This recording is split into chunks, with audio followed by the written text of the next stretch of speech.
Hello and welcome to Blue Marine Foundation's online event, Opportunities for Nature Recovery within Offshore Wind Farms. My name is David Tudor at Blue. I'm the Projects Director, and I will be chairing the first half of today's event. So the aim of the event is to bring together a diverse group of NGOs, academics, policymakers, industry representatives, and other stakeholders to explore the opportunities for nature enhancement within UK's offshore wind network. It is not intended to cover all the various elements of offshore wind development, construction, or the associated impacts. It's designed to focus on the potential for nature recovery in association with the inevitable expansion of offshore wind, which is helping to decarbonise energy production. So today's event will be split into two sessions with a 15-minute break between each. It's intentionally a sprint. It's not a marathon. It's very focused, 3.5 hours. So the first will focus on nature recovery within European offshore wind farms. It'll outline the differences in policy and discuss how we can learn from existing approaches and pilot studies. The second session will focus on the opportunities in the UK for developing similar projects and the science, policy, and key stakeholders that need to be considered. So some brief housekeeping before we start. So this event is being recorded, and this is a webinar event, so your video and audio are automatically turned off. If you have any questions for the speakers, please write them in the Q&A box and we will address these in the panel discussions. So we are now pleased to share the opening speech for the event delivered by DEFRA Minister for Nature Recovery and Domestic Environment, Rebecca Powell.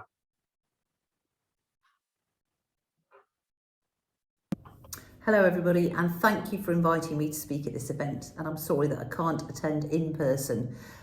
But I'm so glad that you're discussing such an important topic today. The UK has a world-leading offshore wind sector, which now meets around 13% of the UK's electricity demand.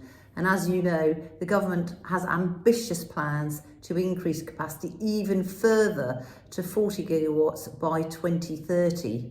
And innovation in this industry is transforming coastal communities and is essential to enable us to achieve net zero.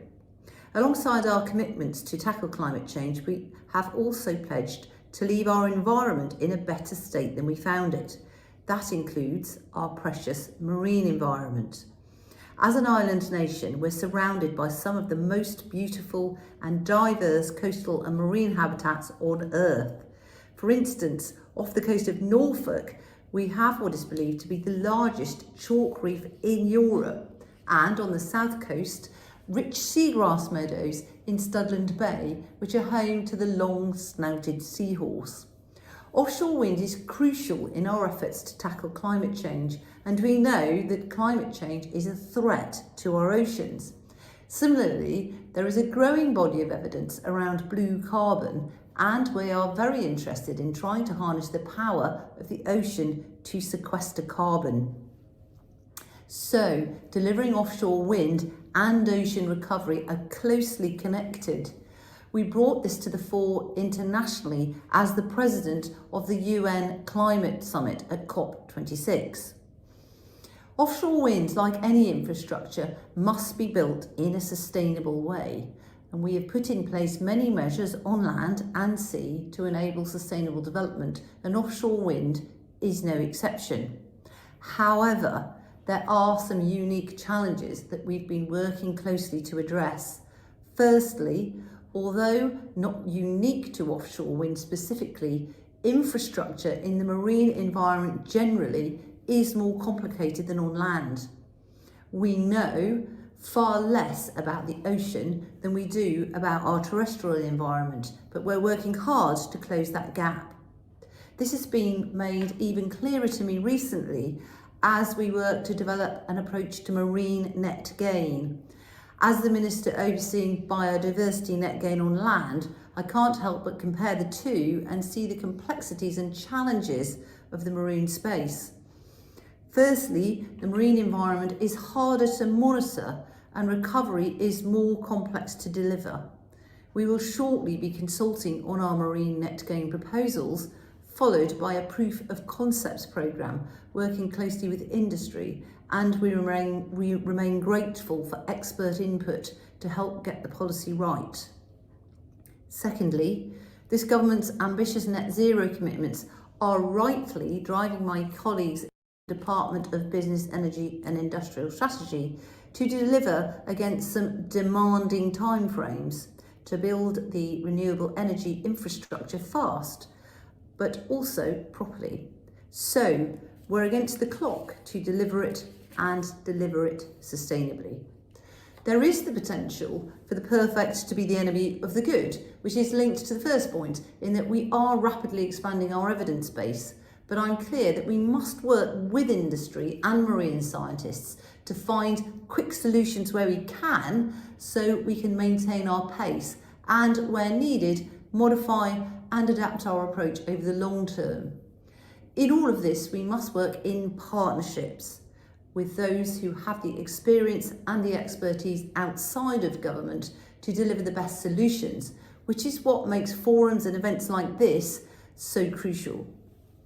I've already mentioned Marine Net Gain, but there are a few other programmes of work that I would like just to touch on. On compensatory measures, we're working with the offshore wind industry and the Crown Estate to find ways to deliver mitigation and compensation measures in a more strategic way. Last summer, we consulted on some best practice guidance and will be publishing the revised guidance later this year. Making sure we provide clear, upfront advice to industry will help them to do more for the environment without slowing them down. Innovation will also play an important role. Through our underwater noise programme, we've been working to reduce the impact of human-made noise in the marine environment, particularly from the clearance of unexploded ordnance, which is often needed to make areas safe for offshore wind farm construction. Quieter clearance technologies should be prioritised, and we're currently collaborating with our colleagues in bays to undertake at-sea trials of these innovative clearance methods to better protect our marine species and habitats. We are also exploring key opportunities for coexistence and co-location so that all sea users can maximise the benefits of our ocean while meeting our ambitious environmental goals. For example, when I visited the East Coast Hub in Grimsby last year, I saw firsthand how marine industries like offshore wind and fisheries can work together. Similarly, there are some great examples internationally of how artificial reef structures can be combined with native oysters to encourage nature recovery. All these opportunities are being explored through our cross-government marine spatial prioritisation programme. We want to see a thriving marine environment whilst delivering net zero. So let me close by reiterating that we have two goals here, and both are closely intertwined. We're working to achieve net zero, which is dependent on offshore wind, and to recover our marine environment. We certainly don't want to be the government that achieves one but not the other. No one would thank us for this. I believe we can and must achieve both goals if we work quickly, collaboratively and smartly, tapping into our world-renowned marine scientists and innovators. And that's why I very much look forward to seeing the outputs from you today and your ideas for how we can enable nature's recovery while we deliver more offshore wind.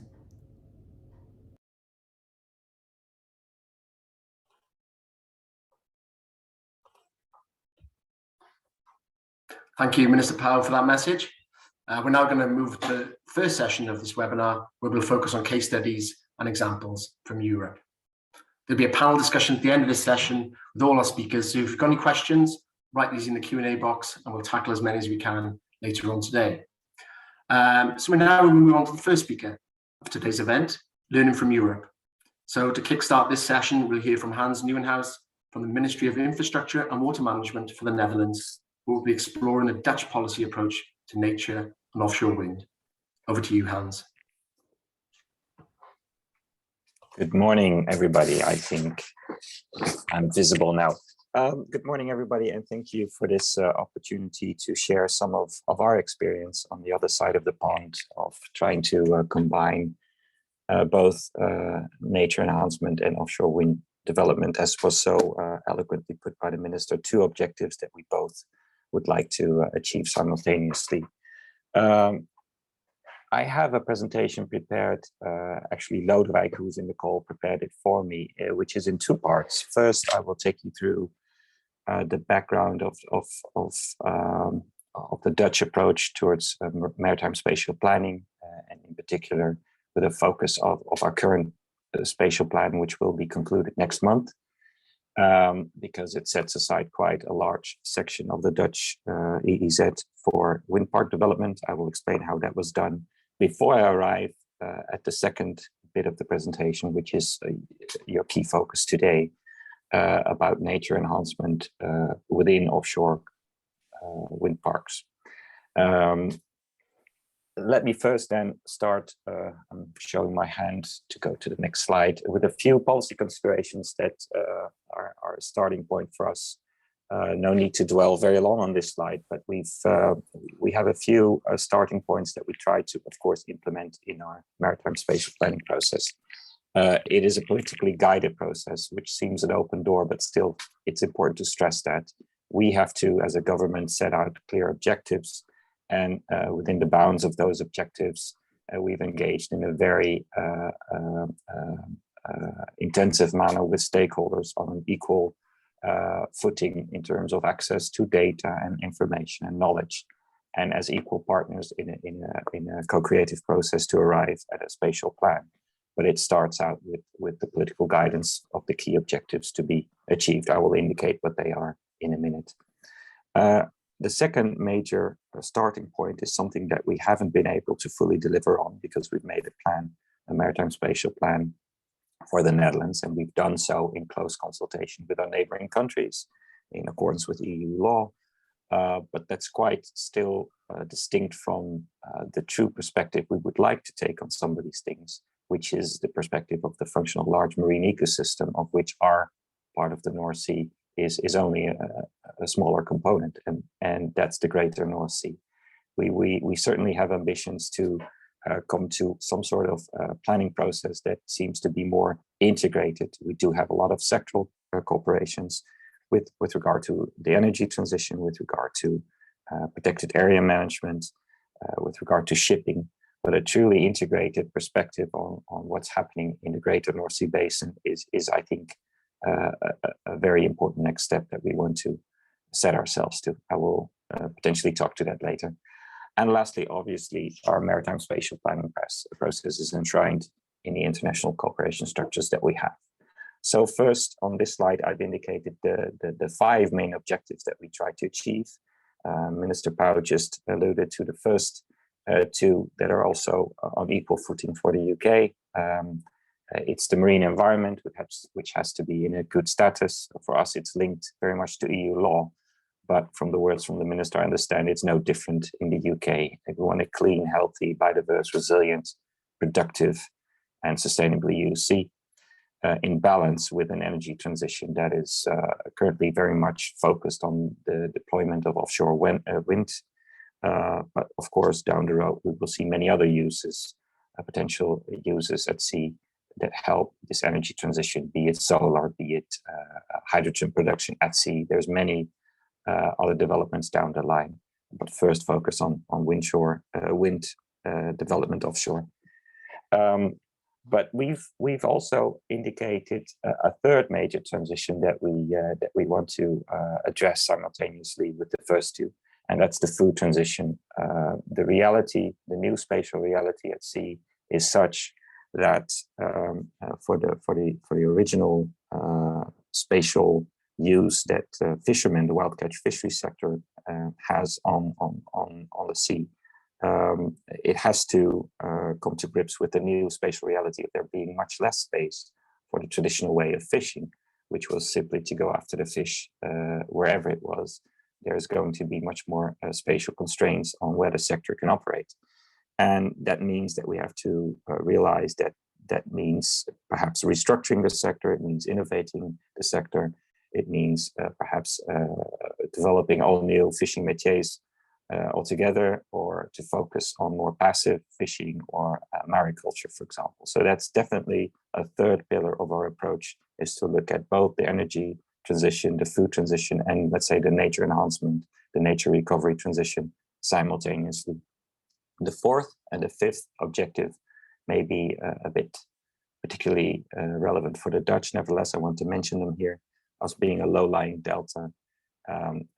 Clearly, there's a need for our coastal system to be protecting us well from the sea level rise and the increasing hails coming from the sea. So we need to be able to extract sand from the sea and to use it for our coastal defense, for our beaches and dunes.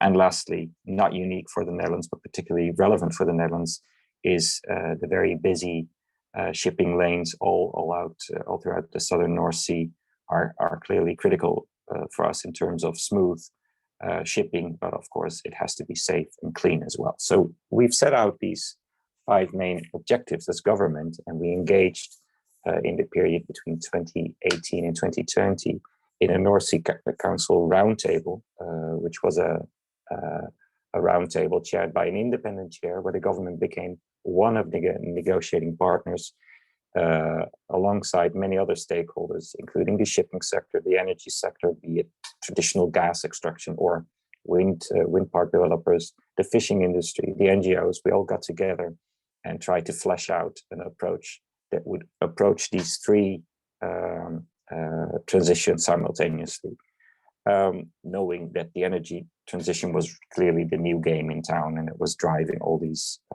considerations of spatial reshuffling, if you will, of the traditional use of the sea. It led to an agreement that was reached back in 2020, the North Sea Agreement, which was then, and on the next slide that I will talk to in a minute, I have a few of the highlights of that agreement. But it was an agreement that is quite comprehensive in terms of true decisions that we then are going to also implement in government policy with regard, for example, of the coverage of marine protected areas, or let me maybe turn to that next slide, the coverage of minimum areas without bottom disturbance. There's the ambitions in there of the energy, offshore wind energy gigawatts that we want to realize by 2030. And there's also a lot of funds set aside, for example, for this transition that the fishing sector needs to undergo to come to grips with these new spatial realities.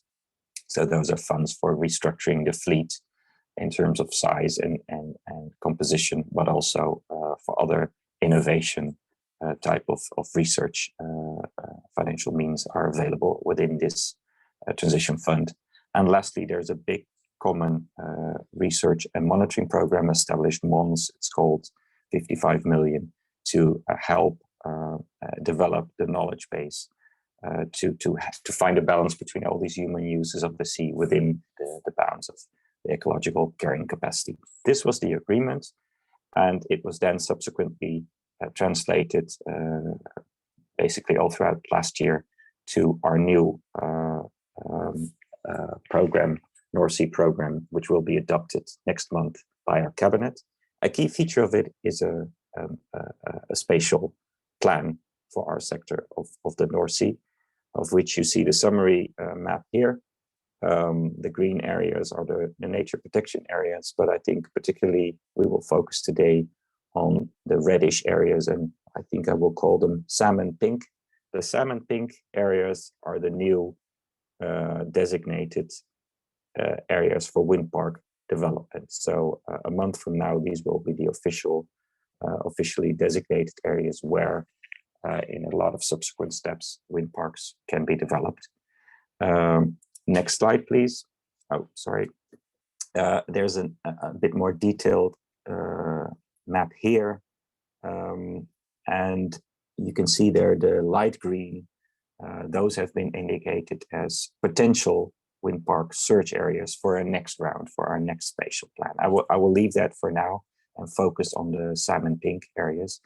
And what you see, and by the way, the reddish areas are those already under development. What you see here is, of course, well, quite large areas that are now designated under our national water law as areas that can then, with further steps, be developed by developers. There's a lot of steps in between. This is the first step in what we call a structural vision map for the North Sea. The next step is then done by the Ministry of Energy that develops a roadmap, and the roadmap indicates which areas will be developed first, which will be developed later, how you do the landing, the cables to connect to the grid on land. That's all part of this roadmap, and only subsequently actual site decisions will be taken to allow for wind park development in individual lots. So that's outlining in a very quick manner the subsequent steps in wind park development. But let me turn back to the plan that we are now going to adopt. Even at this planning stage, it was critical to come to grips with, to the extent we could, to the ecological impacts that this could have on the marine environment. And of course, that was simplified in a manner that we focus very much on individual species that have certain protection status and certain habitats and the loss of habitats. And the overall findings of that precautionary cumulative impact study is that we feel reasonably comfortable that most of the environmental impact at this stage of the current scale, so that's the salmon pink areas, is manageable within the bounds of ecological constraints. But we also did receive indications of which species, and you see them on the right here, might present, even already at this stage, but certainly, well, more likely so at a higher scale, might present ecological constraints. Several gull species, the kikiwaka, gannet, and you see the harbor porpoise down below. Of course, it's all about how you then do subsequent research to further refine those potential impacts into really specific impacts when you do a proper designation of an area. So by the time we take no return, we reach the point of no return. That is when we actually open up an area to be developed by wind park developers in what we call a site decision, a site decree, an allotment. By that time, we need to have, of course, absolute certainty on those impacts being within legal limits. And of course, the minister just mentioned that there's also potential for mitigation compensation. That's all further down the line. We know now that, oh, sorry, that was a shake of my hand. That's all down the line in the future decision making. But we have an indication that these species need to be better studied in terms of their ecological impact, and that we also need to invest in common research and probably also common mitigation efforts with our surrounding states, member states of the EU and the UK. Next slide does show, of course, a map on a wider scale where you can see the green areas that we focused on for the Dutch study. But of course, when trying to indicate those potential ecological impacts, we did take into account all the plans in the neighboring seas, be it in the UK, be it in Denmark, be it in Germany, be it in Belgium. And we tried to assess all those together. That was all included in this precautionary study at the planning stage. But as you can see, currently we have something of a 60 to 70 gigawatt ambition at the North Sea, well, let's say on the map. But if you look at the ambition of the EU communication, in fact, we might be looking at 200 gigawatts. It means that we have to really take those potential ecological constraints seriously in light of the scaling up that will happen. Then I'm not sure how I'm doing on time, but I think I'm going to need to skip this one because I think your interest will be to move to the more specific instruments that we have in the second element, the second part of my presentation, the instruments that we have currently at our disposal to enhance, let's say, the synergies between offshore wind park development and nature. The first one, well, a lot of words on this slide. The key message I think I'm trying to deliver here is that we've developed a methodology and we've tested it, we've piloted it, and we're now putting it to practice in a real life case. Actually, in the month of April up to the middle of May, I think one particular allotment of our wind park, of our existing wind park development, will be opened up in a truly innovative tender, and that tender will allocate. So it says 70 here; it's a bit less. Somewhat like 60% of the points to win the tender will be allocated for improving the synergies between the wind park development and nature enhancement. So we want the wind park developer to win this tender that presents the best possible case in terms of nature inclusivity. That's, I guess, the key message from this slide, is that it's a new way of tendering, and of course it's trying to invoke the creativity and of course the on-site knowledge that wind park developers have on what will present the best case of nature inclusive building. So that's one key instrument. On the next slide, I have indicated two other instruments that we are going to use in these next couple of years, in terms of trying to enhance the co-benefits of developing wind parks and increasing biodiversity simultaneously. And that is what we call area passports and area assessments. The basic message is that a core principle for Dutch spatial planning is on land, but also on sea, because of course we have quite limited space both on land and on sea. In terms of comparing that to the UK, of course, our EZ is much smaller. So it means that we have a principle of separating functions wherever needed, but combining functions wherever we can. So it means that we want to seriously enhance multifunctional use of offshore wind parks wherever we can. But we also know that it will not happen by itself. It needs political steer, it needs policy steer, and we're trying to provide that by using these two novel instruments of area assessments and passport guides. To start with the passport, which will be issued alongside the decree, the decree that establishes a lot.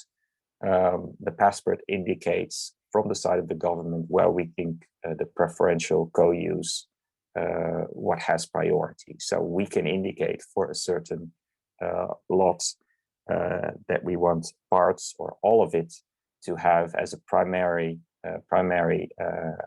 co-use. We would like to see nature enhancement rather than mariculture or solar energy development. We can also make that choice, obviously, but it gives us an instrument to indicate within a wind park allotment where we believe the primary secondary functions, primary objective, obviously, of a wind park is wind energy, but then the first co-use that we want to give priority to, we can indicate if that needs to be nature enhancement or something else. That's what we can use the passport guides for. And a step actually more upstream in the planning process is the area assessment, which is to look at all the information we have of a wind park development area and to put it to maximum use in terms of location choices, finding those locations that actually present best possibilities for offshore wind development and nature enhancement to go hand in hand. Okay, I think those were giant steps through both our maritime spatial planning process, the product of it, the maritime spatial planning map that we've just presented to you. And subsequently, I've indicated a few instruments that we're currently using for the enhancement of nature and biodiversity within wind parks, the tendering procedure and the passport guides, as well as the area assessment. So I hope that was useful. It presents some inspiration or maybe a critical reflection from your side. I would like to thank you very much and also indicate that my colleague Lodewijk is available for any further questions that might not be addressed today. Thank you. Thank you. Thank you very much, Hans. That was really interesting, and I look forward to the Q&A for some questions for you. We're going to move on at speed now to Dr. Oscar Bos, a marine ecologist at Wageningen University, who will now share a presentation on nature-inclusive design within the offshore wind farms in the Netherlands. Over to you, Oscar. Thank you very much. Do you hear me? Yes? Yeah, that's great. Okay, good. So yes, I'm going to zoom in a little bit on one of the things that Hans was talking about nature restoration or nature inclusive building. So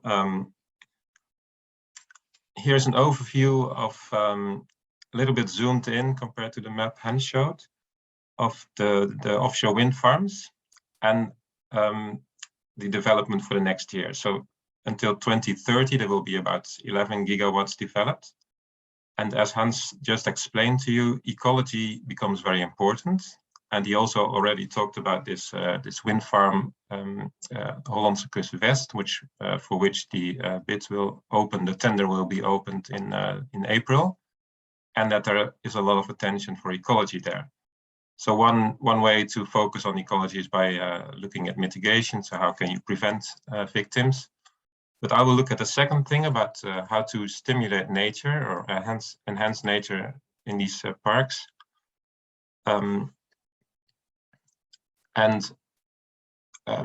Just to give you a little bit of an overview, these are the sites in the Netherlands and also in Germany where the people are already working on nature enhancement, in this case mainly oyster restoration.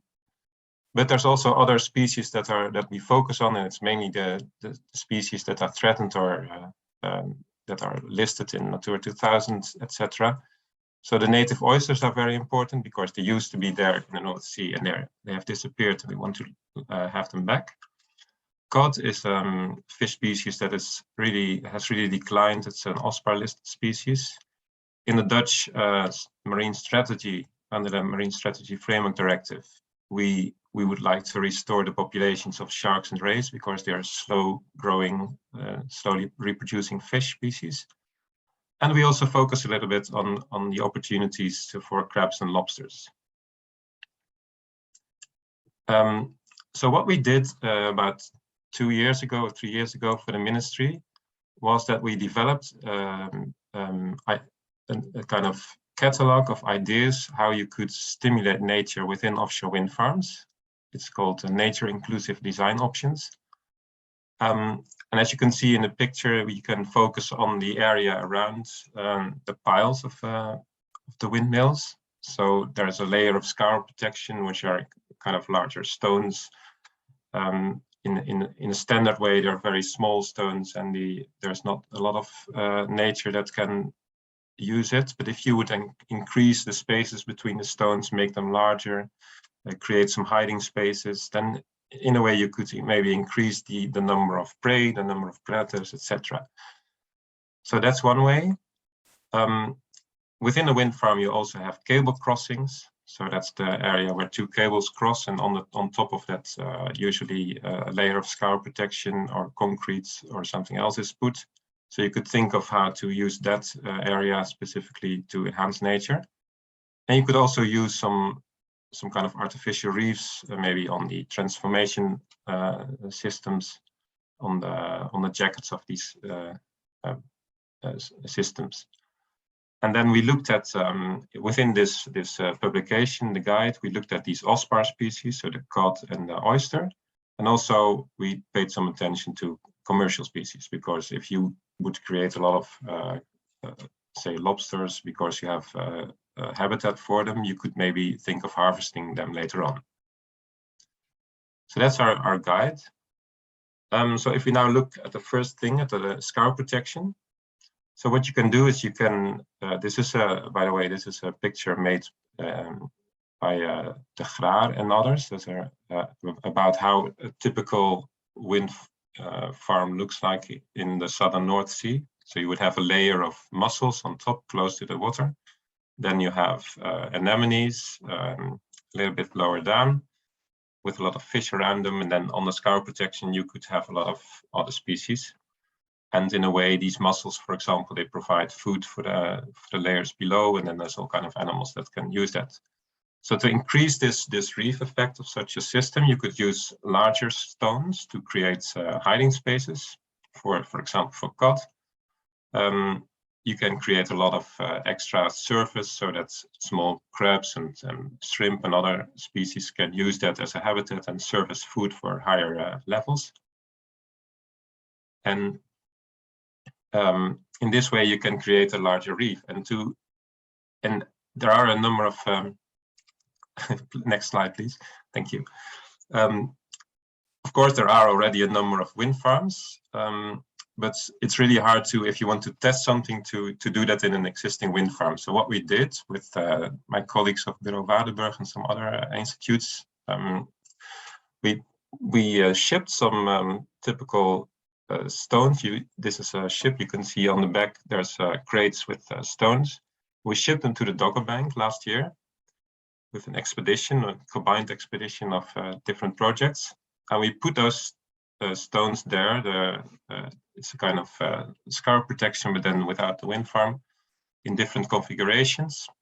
We put them there in last summer, and we will see this year and next year how the biodiversity has developed. So we have a kind of an idea.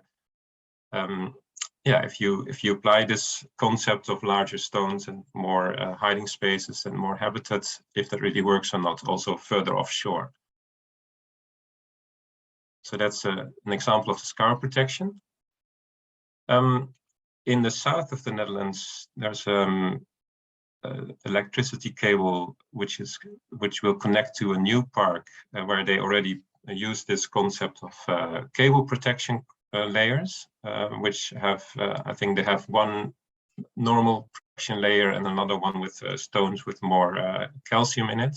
So kind of not marble, but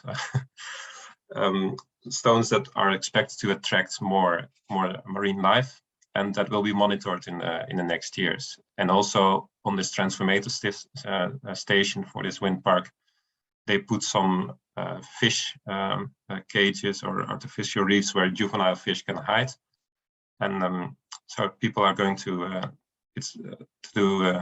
find out if that works. So that's a case study that's already happening. And then within the wind farm, you can also look at restoring oyster reefs, for example.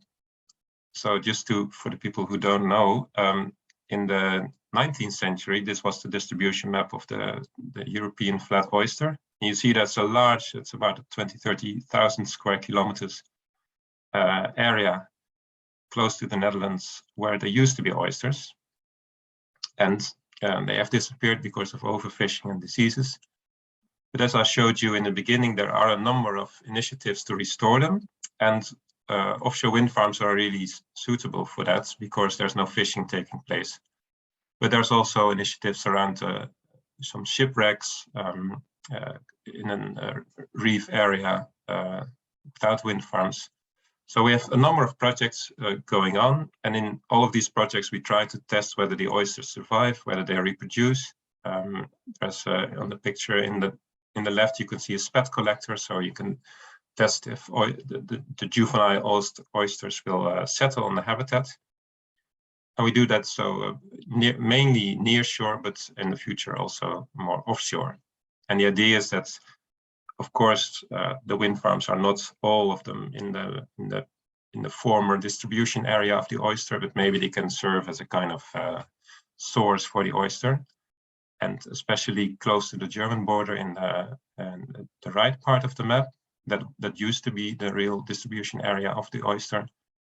We hope that the reef will increase by itself in the end, and then that we will have an oyster population back again.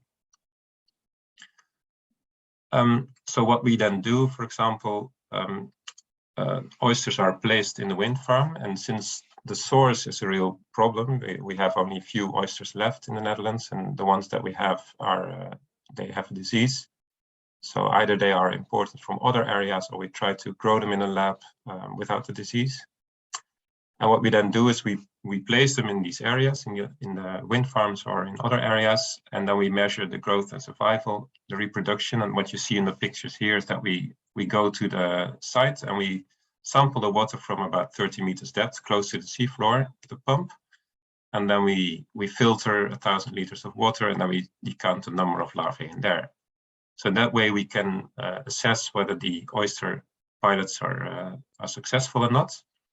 And we also, that's the other picture, we also take eDNA samples to see how the fish community and some benthic species, which species are present around these oyster restoration sites.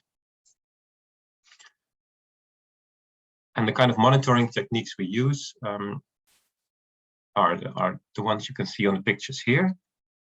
So for example, what we're testing now is the oyster activity. So we put oysters on a platform, and we attach electrodes to them. And with those electrodes, you can measure how the oyster kind of moves on a second scale.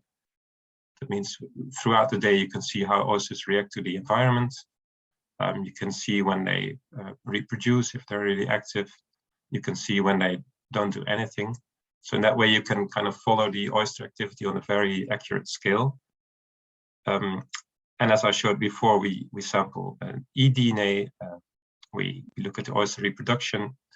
And we also try to, that's still under development, but use video and ROVs, or the underwater drones, to take footage of the oyster reefs and also of the scour protection.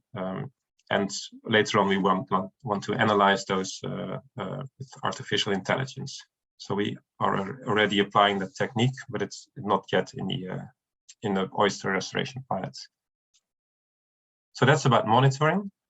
I talked about cod and lobsters. What we do in the Borsela area, which is one of the last slides that was shown in the previous talk, is that we have installed enough artificial reefs, or the wind farm operator did that. And now we are looking at the activity of the species around those reefs. Can they really use the reefs as their habitat? And how is that working? So this year, my colleagues have put lobsters with tags, and also cods with tags. They caught the cods, put tags on them, and release them again. So we're studying the behavior of cods and lobsters around these artificial reefs, which represents the eco-friendly scour protection. So in that way, we can understand if these eco-friendly scour protections are functioning or not, and how they serve as a habitat for these species.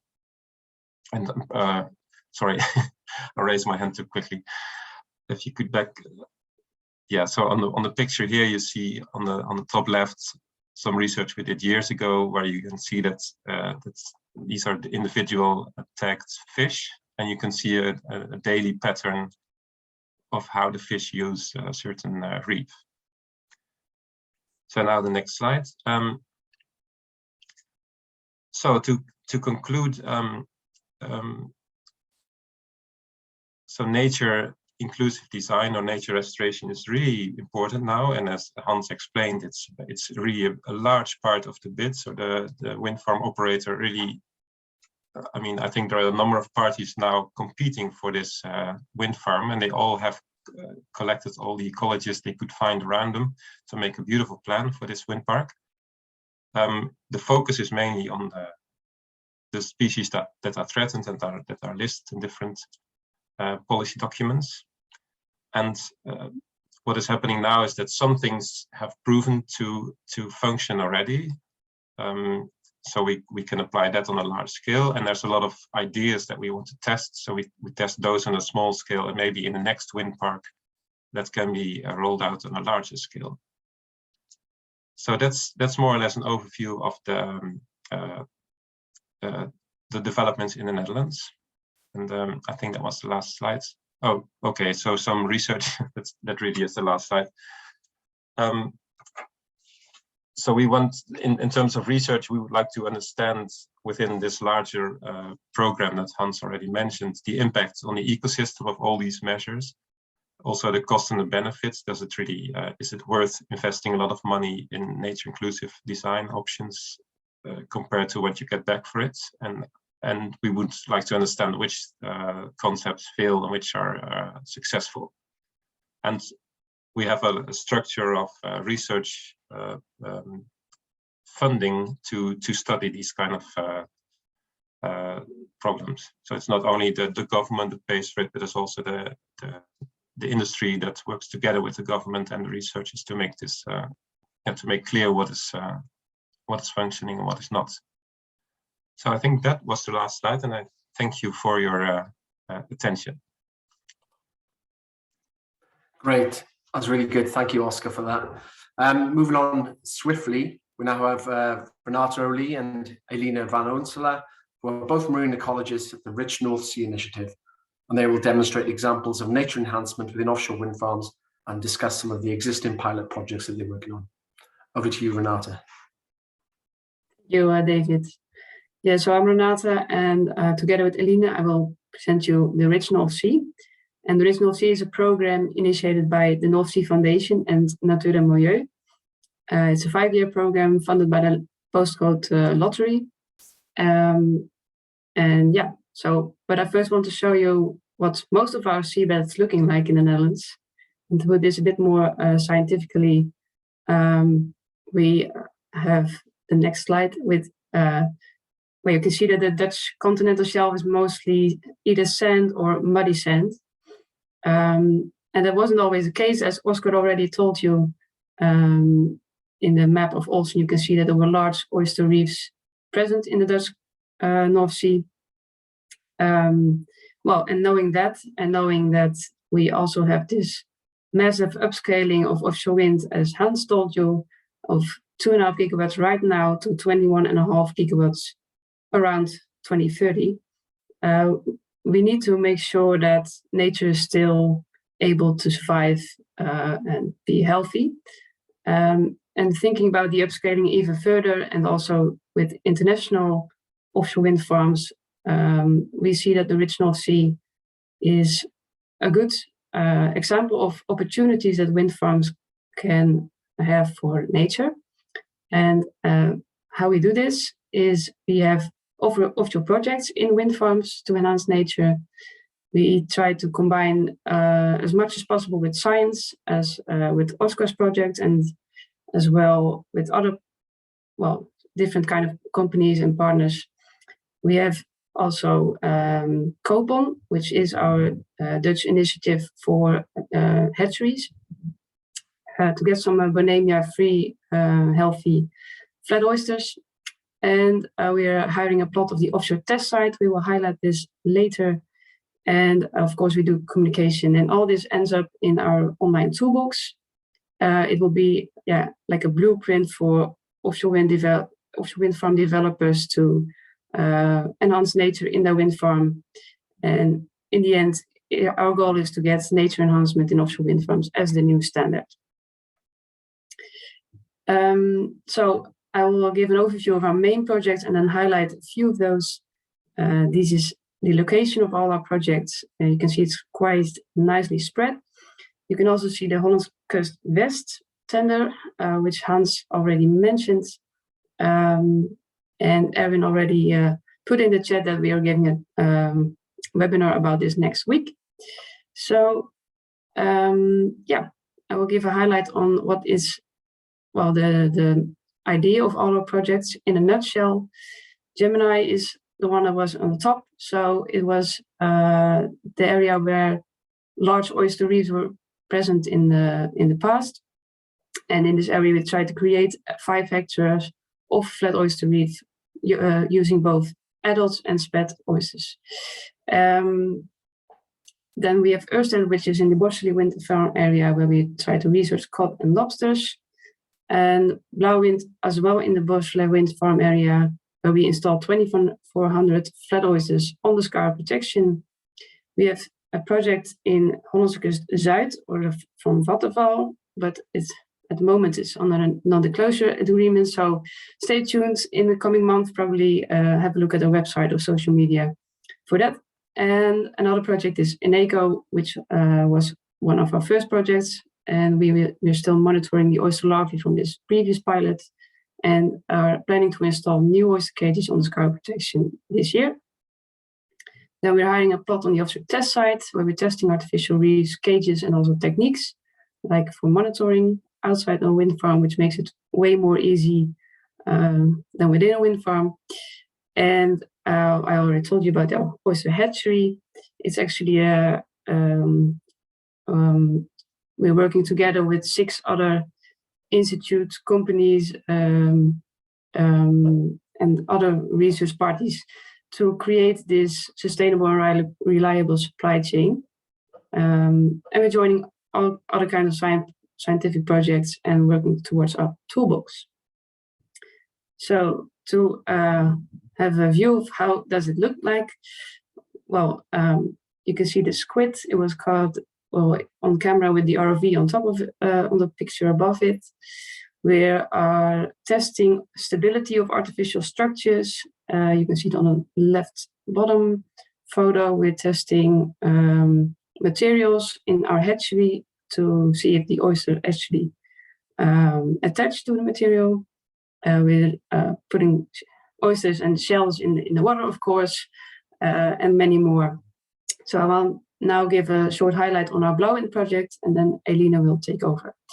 Blowin is in the Bossel area, as I told, but also one of the largest offshore wind farms in the Netherlands right now, the largest one.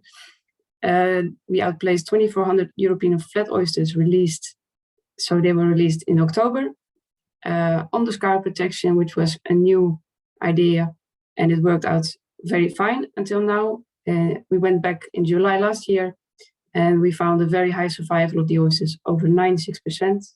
We found significant growth on each oyster table, high biodiversity around the oyster tables as well.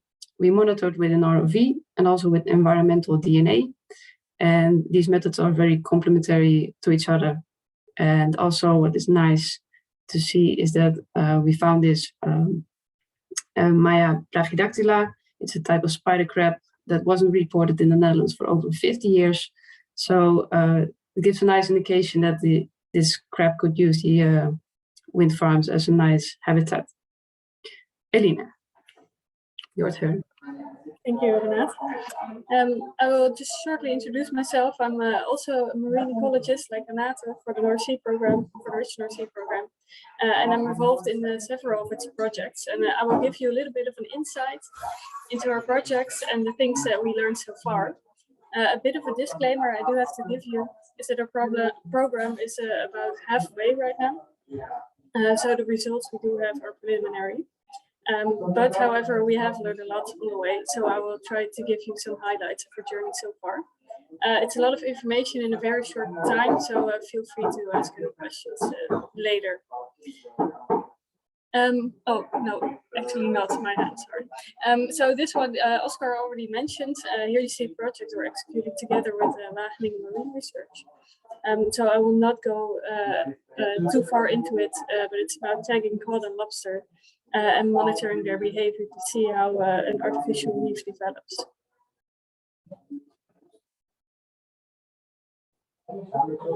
Yes, so this one is the offshore test site, and the offshore test site is actually a little bit of our playground, so to say. It's a plot, we rent 12 kilometers offshore. Zinzi will later probably tell you all about it. But it's not inside a wind farm, but on open water. And we're allowed to use this spot for testing our materials and structures. And actually 3 different types of artificial reefs were deployed last year. Because of the relatively short distance to shore, it makes it an easier site to monitor, as well as the ability to let divers go down at the site. And in an offshore wind farm in the Netherlands, diving is actually prohibited. So sometimes this can make monitoring more complicated or more expensive. So we can use the offshore test site as an opportunity for learning and also for testing before we use structures in actual wind farms. And on this picture, you can actually see one of the reefs that we deployed last year, designed and produced by Arc Marine.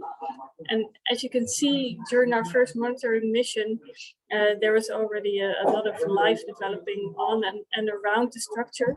It's the picture on the top right. Yeah, it's definitely a good sign that things are working out. So next to our applied projects, we try to keep a close connection to the scientific world as well. And we work together with scientific institutes such as Wageningen Marine Research, like Oscar, but also NIOS, FLIS in Belgium, and CFAS in the UK. And some examples of projects here are, for example, the project with the pictures on the right. You see some multi-beam echo sounder data. And we analyzed this data to detect reef locations. Another project is on environmental DNA. It's an innovative monitoring technique in and outside offshore wind farms. And the last one is a project by CFAS in which they expanded their one Benthic database. And I don't know if it's possible to see the picture otherwise, or the little movie, otherwise you should definitely Google it. It's a little flyover in which you can see a lot of data being incorporated into the database. And this data can then be used to create better habitat maps for future projects. So during all of our projects, we of course have gained a bit of insight into what it takes to set up and run nature enhancement pilots in offshore wind farms. And with this slide, and also with the next one, I'd like to give you some tips and tricks for future pilots in the UK, but also maybe for some other countries.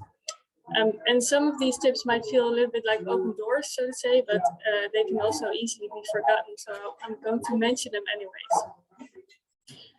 So the first one is local ecology. Local ecology should always be incorporated in design of nature enhancement. And sometimes this can be overlooked, but it's a really important one. There also should be a long-term vision. Do you want to actually restore habitat that was previously there, or do you want to create new habitat? And this is also an important one because it's very good to have a long-term vision of the local nature and ecology before actually starting nature enhancement. And this might again seem like a little step, but in practice, this is actually not always the case. In our experience, a good relationship with wind farm operators is definitely required, and it makes our work a lot easier. We're partners with the wind industry companies in all of our offshore projects, and we feel that we really complement each other in this. And another one is that you need to understand each other's language. As ecologists, well, we might speak a little bit of a different language than someone from the wind industry, but communication really is key because everything is rolling out so fast, and we want to really grow together and create cool new projects, of course. We always have to keep in mind local legislation, permits, and insurances, and also monitoring is of course a requirement. You can always think about low-cost options. For example, as I told before, diving is not permitted in Dutch offshore wind farms, so we make use of cameras such as ROVs or drop cams, but also we want to use innovative techniques such as environmental DNA. We also really want to give you a nudge out of the door, so to say, to really start doing things and also learn by doing things. It's always good to have a proper plan, but don't wait too long to implement the plan. The offshore wind sector is growing rapidly, and we should definitely keep up, or we'll be too late. And next to that, we also need to share what we find.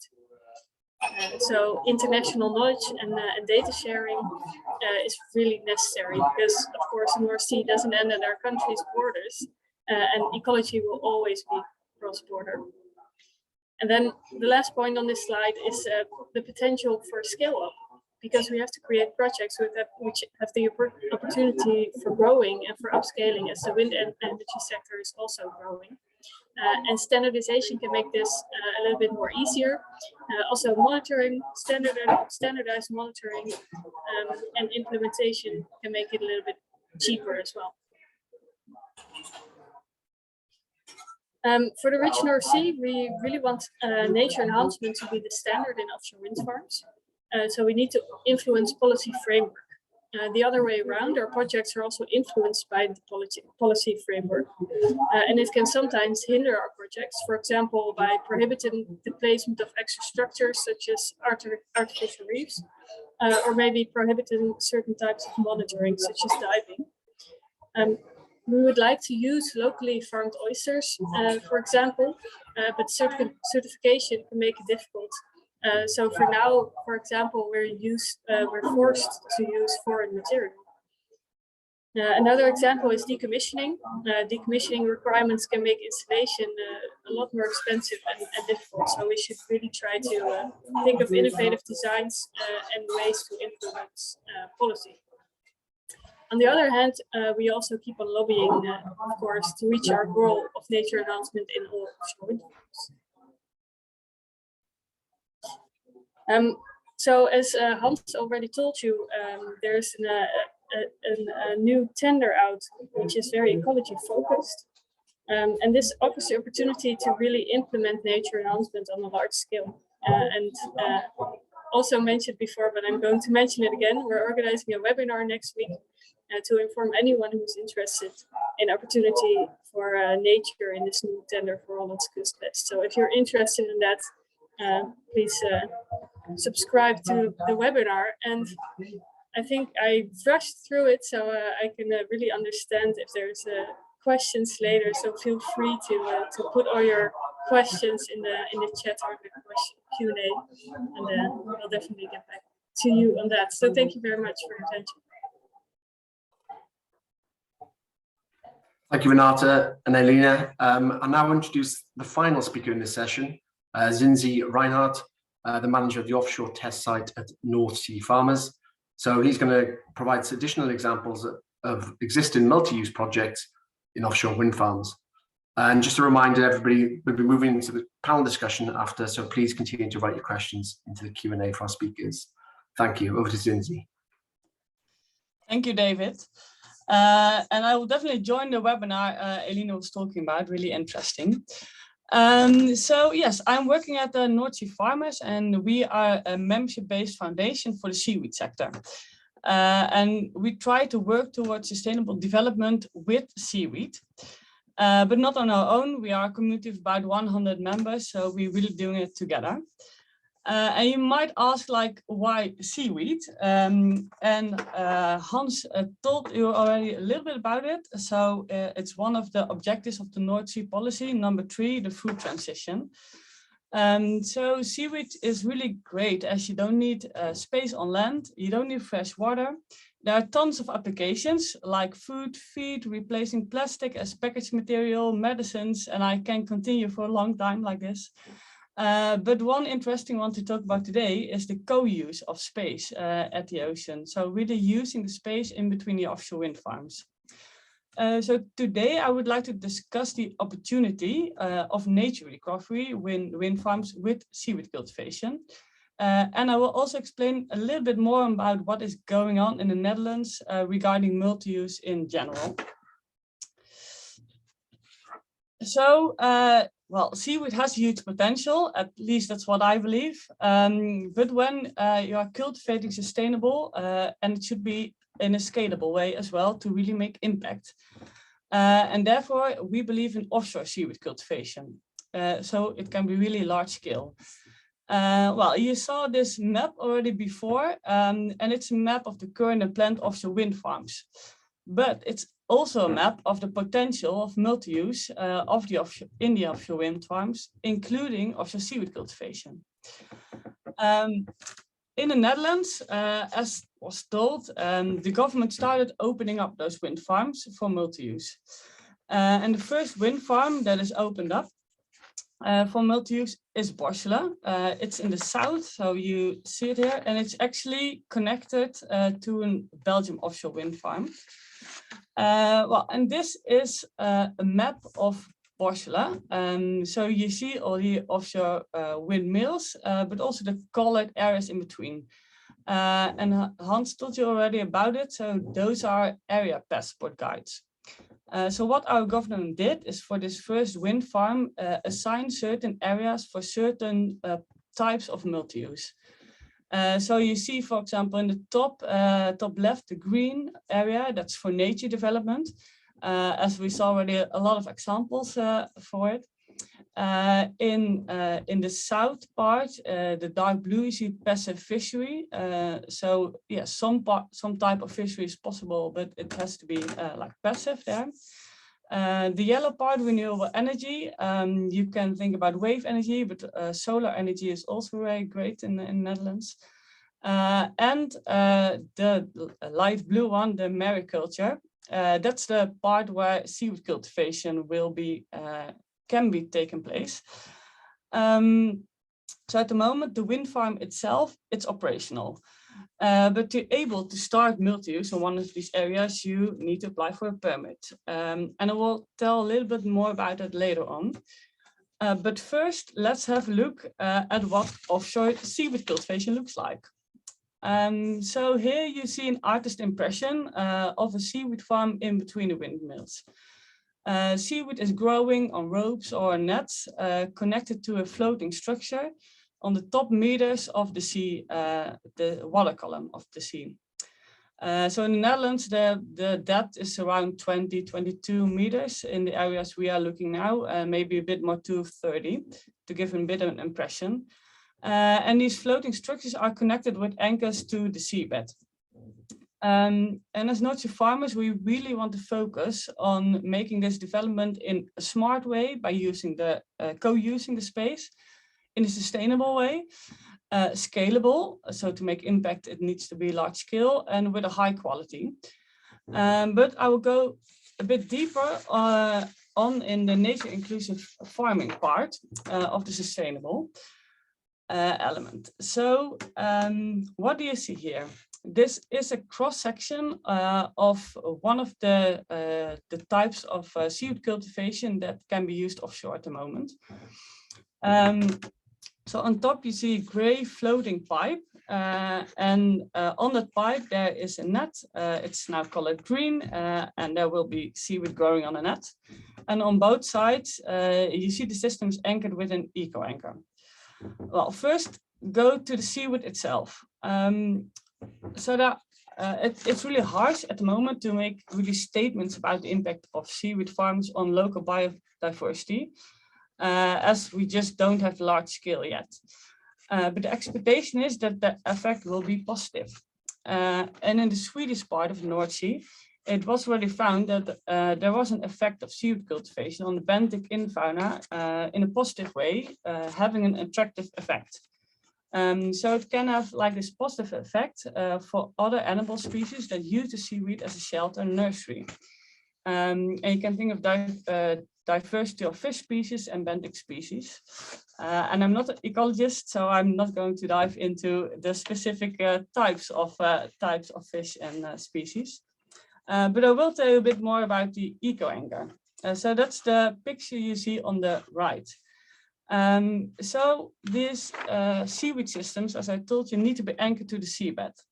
And we thought we need to use these anchors anyway, so why can't we make them nature inclusive? So that was the start of the development of this eco anchor concept. And we really want to make this anchor that is promoting biodiversity. So having an additional function of the seaweed farming next to, well, cultivating seaweed. So this eco anchor design has two main characteristics. The first one is that we would like to have as little as possible disturbance of the soil and the area in the sea. And the second one is that we would like to have as a starting point for artificial reefs. So going into this first characteristic, you see a cross-section of the eco anchor on the left. You see this pile with a main chain. The chain is coming into the sea. You can connect your system to it.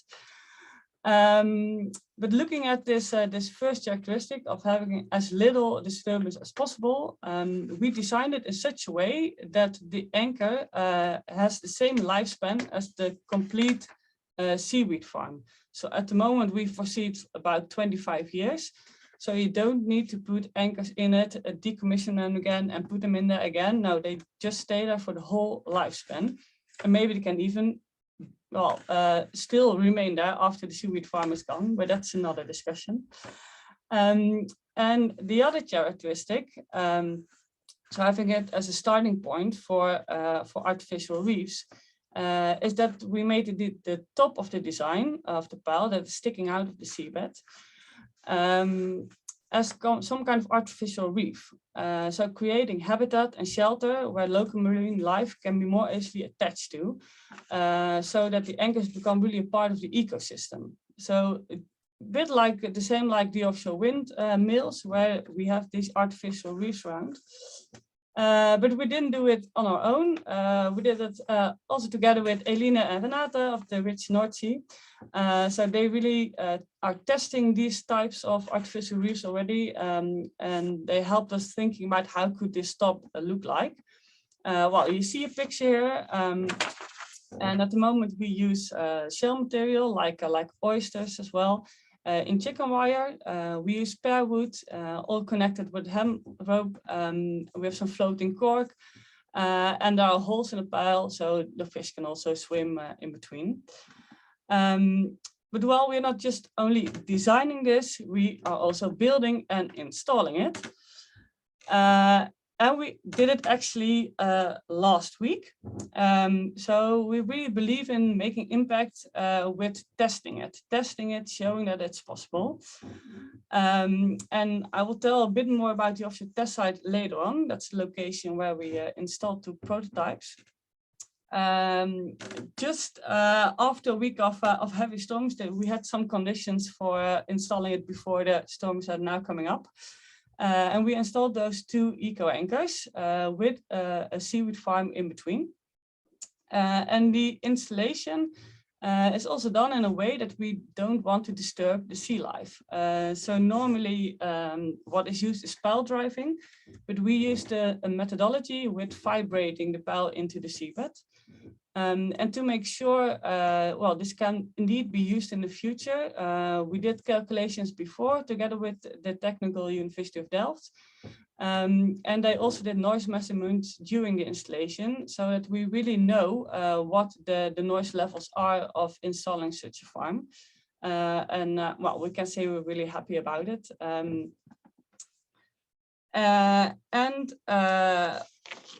Yeah, well, you see on the left, the location of the offshore test site. In the middle, well, one of the pictures during the trip, and on the right, you see a pipe of the seaweed farm.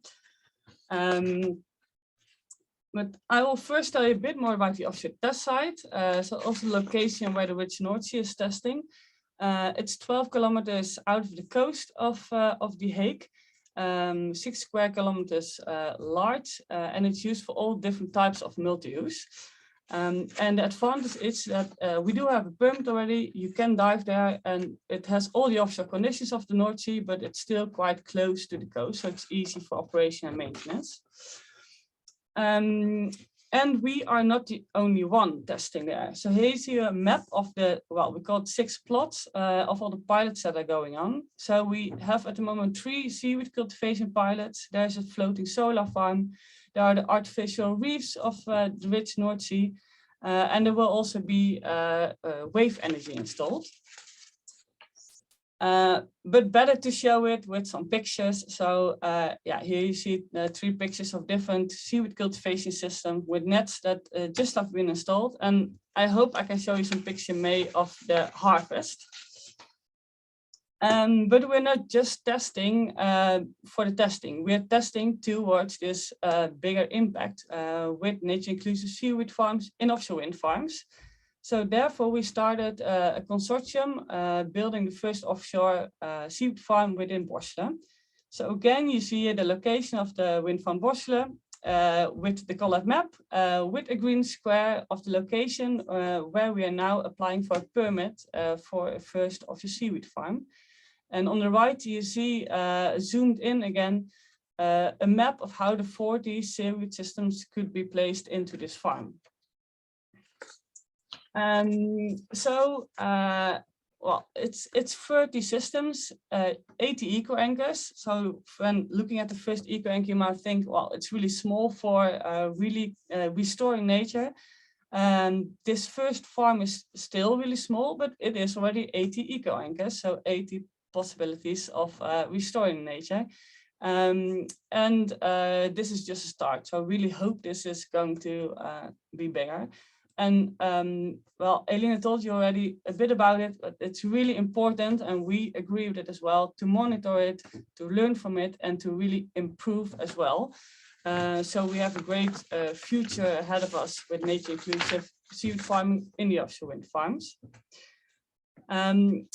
It is, of course, a joint development. So that's one of the most important things we all agree on in those kind of developments. It's new, it's innovative, we really should do it together. The North Sea Farm 1 we are doing together with 4 partners, Van Oort, the seaweed company in Algaia, it's a French partner. And the whole process of applying for permits, doing the ecological assessment, we're not doing it on our own. So even for a permit, we started in the first stage with talking to the government about what our plans were, talking with them how to approach it. For them, it's the first application as well for multi-use. So from both sides, we're really collaborating on how to make this work in the Netherlands. And as the Rich North Sea told you as well, they are working closely together with the wind farm owners. That's something we are doing as well. It's really important to work together, and we can help each other out, looking for how to do the operational maintenance, and using this same area. It's really like co-location, not just using the space in between. It's co, and that's something we really seeing now in the Netherlands happening, and I'm really happy with that as well. So yeah, I would say we have really a great future ahead of us. Now it's an artist impression, but I hope this will really be the future and hopefully be the near future. Thanks a lot. Wonderful, thanks Zinzi. That was great. So we're now going to move to our panel discussion. So if I can ask all the presenters to turn their cameras on, please. We're also joined by Huub den Rooyen, who is the Managing Director of the marine business in the Crown Estate here in the UK, who's obviously Dutch, who's got an interesting take on both sides of the North Sea. And what I'll try and do for everybody is to curate some of these questions that have come in, loads of questions, and I may not get to all of them, but can I just ask the panelists just to answer quite briefly, because we're overrunning slightly, so I'll try and do this for just around 20 minutes. So thanks, everybody. And so the first question is just directed at you, Hans. So quite briefly, if you don't mind, the question is, how are you assessing the nature inclusive tender? In other words, what confidence do you have that the proposals from the developers will work for nature enhancement? I don't think we have complete confidence. We're making a comparative analysis, of course, of the different bids, and the Dutch Enterprise Agency that will make the assessment will, of course, make use of proper ecological expertise to make those assessments also in relationship to these potential or intended nature benefits. But of course, by the time that we then assign the winning bid, we don't have any full certainty that those impacts will take place. I have to come back to you at a later stage. I have my colleagues from the Ministry of Economic Affairs and Energy come back to you as to how, of course, we do want to see those impacts in practice. So there will be monitoring requirements, I'm sure, to then also establish over time that that has been promised by a bid will actually also be delivered on. But I can't say to any specific detail on how that will be done. But it's a comparative analysis. Obviously, it must be the assessment must be done with the proper ecological expertise. The key message is we're now looking at this to account for more than half of the points rather than just the economic and financial side. I think that's the key message. But it's a good question. Of course, we also want to see results.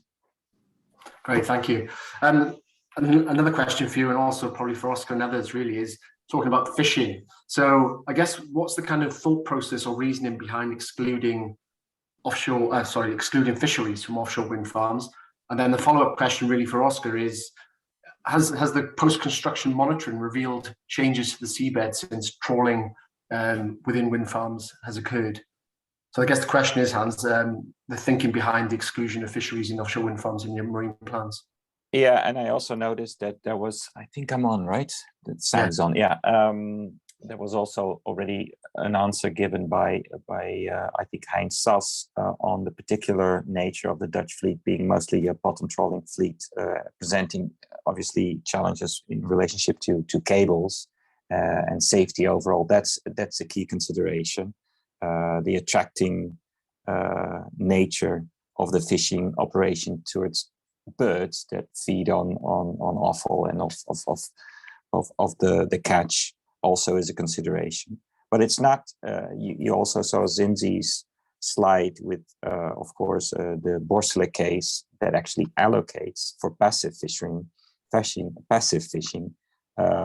preferential co-use of fishing within a wind park. So it's not to say that it's not possible altogether, but the principle is that active bottom trawling fishing has been excluded, and then to this process of co-use, there might be the potential for other fishing operations to, in fact, take place within the wind park without presenting a conflict. Thank you. Yeah, and Oscar or anybody else really, has the post-construction monitoring revealed changes to the seabed since trawling has stopped within the wind farms? I think it has only been done for a few wind farms that were built maybe 15 years ago. As far as I know, they don't see any difference really. But that's also because of the methodology. It's really hard to demonstrate differences because the fish species are very mobile. So a wind farm is a relatively small area, and fish, they swim for hundreds of kilometers. So it's really hard to demonstrate a difference. And in those parks, there is no eco-friendly scour protection yet. So maybe there's less, reef effect there.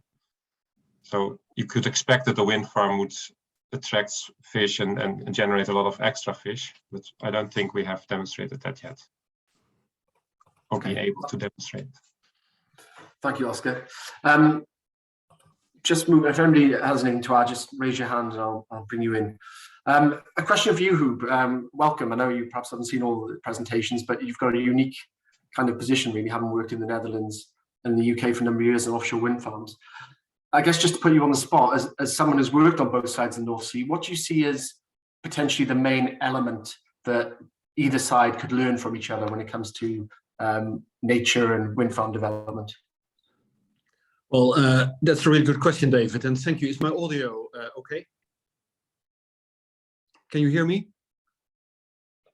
It is, yeah. Okay, good. Yeah, thank you. Thank you for putting me on the spot. In fact, thank you for organizing the seminar. I think it's a really one that is timely. Because the challenges that we have, and you will have heard the minister in her opening comments speak about how the sea space is getting massively much more busy. And I would say, as Crown Estate, we are clearly looking at what's the best use of the seabed space that we are trusted to manage for the UK. If I just reflect, I joined halfway Zinzi's presentation, which I mightily enjoyed. So I think there is a lot that we can get inspired from. And I'm just pleased to see that Dutch farming, which has a global reputation, will potentially extend to Dutch sea farming as well. So I think there's really good opportunities for the cross-fertilization. I think one of the big challenges that we're grappling with in the UK is the need to not only look at biodiversity recovery, environmental net gain, and we do collaborate, in fact, also with the Dutch on an environmental net gain project across the North Sea. But it is that we need to think about the whole holistic design challenge when we think about our marine environment. So yes, biodiversity, absolutely. But also, how can we provide a sustainable pathway to a fishing sector? We can't just we can't leave sectors of the economy out of these discussions. And I think one of the issues that we're grappling with is how can we provide that sustainable growth pathway to a fishing sector, for example. And I think experiments as the one that we've just been hearing about are really instrumental in that regard. Maybe as a final thought, I consider the Netherlands, where I'm from and where I 15 years ago had the privilege of working with others to build that first offshore wind farm, and the UK, where I've been for the last 10 years. I really see us as two countries that are joined by a common sea. And I think that joined up approach on how we make sure that the marine environment gets transformed, and that we look at what binds us and that we take lessons from one another, is something that I really welcome. And in that regard, we do run in the Crown Estate with others a program called the Offshore Wind Evidence and Change Program. And I would really welcome also the consideration of proposals in this regard for our Offshore Wind Evidence and Change Program. Wonderful. Thanks, Hub. I think that's really interesting. I think there was a couple of maps early on that showed the kind of the sea space in the Netherlands, and then a couple of maps showed in the UK as well. You can see that whole, I think Hans, you mentioned that whole kind of North Sea area basin being important for planning, etc. Thank you, Hub. Just moving on, a different tack really. A number of people have asked this question, and perhaps I'll put it at Oscar, Nina, or Renata.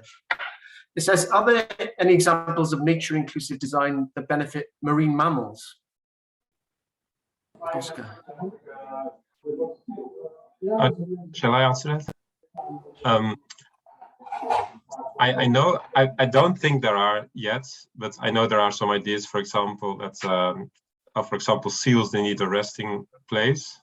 And in the southern North Sea, there is no sandbanks or something, only in the Wadden Sea and in the delta. So you could construct something where a seal could rest on in the middle of the North Sea. I mean, that would be an example. It's not been done yet, but you could also use, for example, that's for birds, but if you use an old oil and gas platform as a birding nesting area for kittiwakes or something, that could be an idea.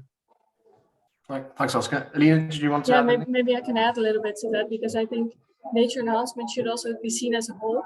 And if you can enhance the food web, you're indirectly also enhancing nature for example, marine mammals. So if you can offer them food, so if you can enhance the environment for certain fish species, it's definitely also very attractive for certain marine mammal species. Thank you. Another question here, which perhaps I can put to Zinzi and to Hans, really. It says that I've heard that offshore wind developers in the UK have concerns that if they improve nature recovery around their infrastructure, then they may not be able to undertake maintenance, the risks damaging the recovery of biodiversity. Has this been considered in the Netherlands? So I guess the question is really, is that offshore wind developers or farmers like yourself, Zinzi, considered the operation and maintenance around wind farms, and if that is an impediment to nature recovery?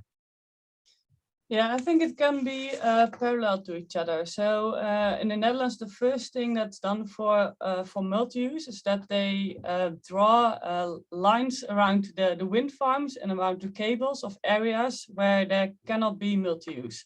So that's already an area for all the vessels for the operation maintenance, but also for partners like the Coast Guard if there is some kind of rescue needed, so that it can really sail through it without disturbing anything.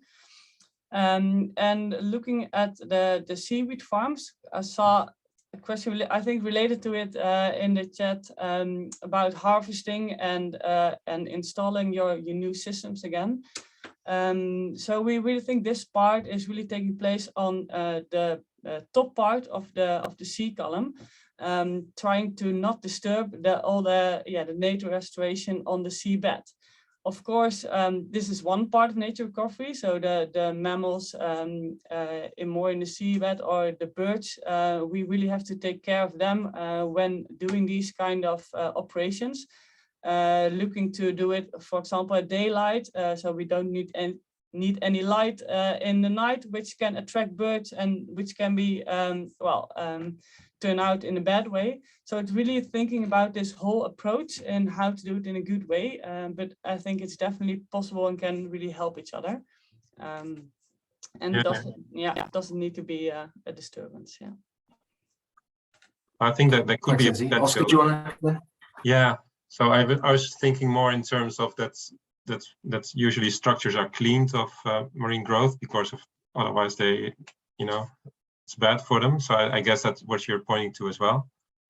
So I'm not sure. I think you should think of that in the design phase and design a pile in such a way that it is strong enough to carry the load that will grow on top of it. Because if it's too weak and there will be, I don't know how many kilos of marine growth and it will collapse, then that's not good. So I think that's something to consider in the even before building. Thank you. A question for whoever can answer this one really. So with regards to nature inclusive design, there's a lot of work put into artificial reef and similar structures that promote benthic biodiversity. And the question is, what are the measures of success for this project? In other words, how does locally increased biodiversity translate into wider conservation targets for the Dutch North Sea? So essentially, how does that local kind of benefit, is that's being seen in the wider North Sea? I don't know who would like to, Oscar, would you like to have a go with that? Yeah, I think there's still debate on that.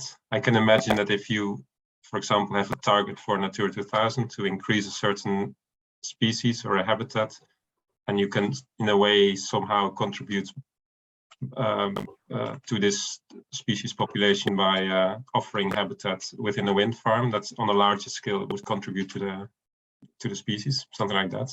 I don't think there's really measures for them or criteria yet. And that's yeah. Thank you. Alina, do you want to come in? Yeah, I think this also really points out that we sometimes lack a long-term vision of what we want to have in the Dutch North Sea. So what does nature look like, and what's our ideal, spot on the horizon? And I think that it's very important to really, figure this out, because we can't go back to what it was like before. It's just because the sea is just so different now, because we're building things and we're creating habitat that wasn't there before. This might be okay, but if it's not, we should also focus on how to mitigate certain things. So I think it's very important to really look at what do we want nature to look like, and then you can start enhancing nature, and then you can see whether your measurements are actually doing the things that you want them to achieve.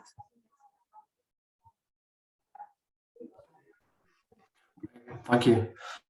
A question now probably for Hans and also for Hoob, I think, really. The question here is, what are the main barriers to nature-inclusive designs being a default as part of offshore wind development? So is it, for example, the cost of installation? Is it the maintenance? Is it the policies preventing installation of artificial reefs? Is it decommissioning? Is it difficulties in measuring the benefits? So what are the main barriers? I know you talked at the beginning, Hans, about the policy that's coming forward in the tender, but perhaps you can talk about some of the barriers that are still in place, and Hoob, if you can think about how that applies in the UK, perhaps. Hans?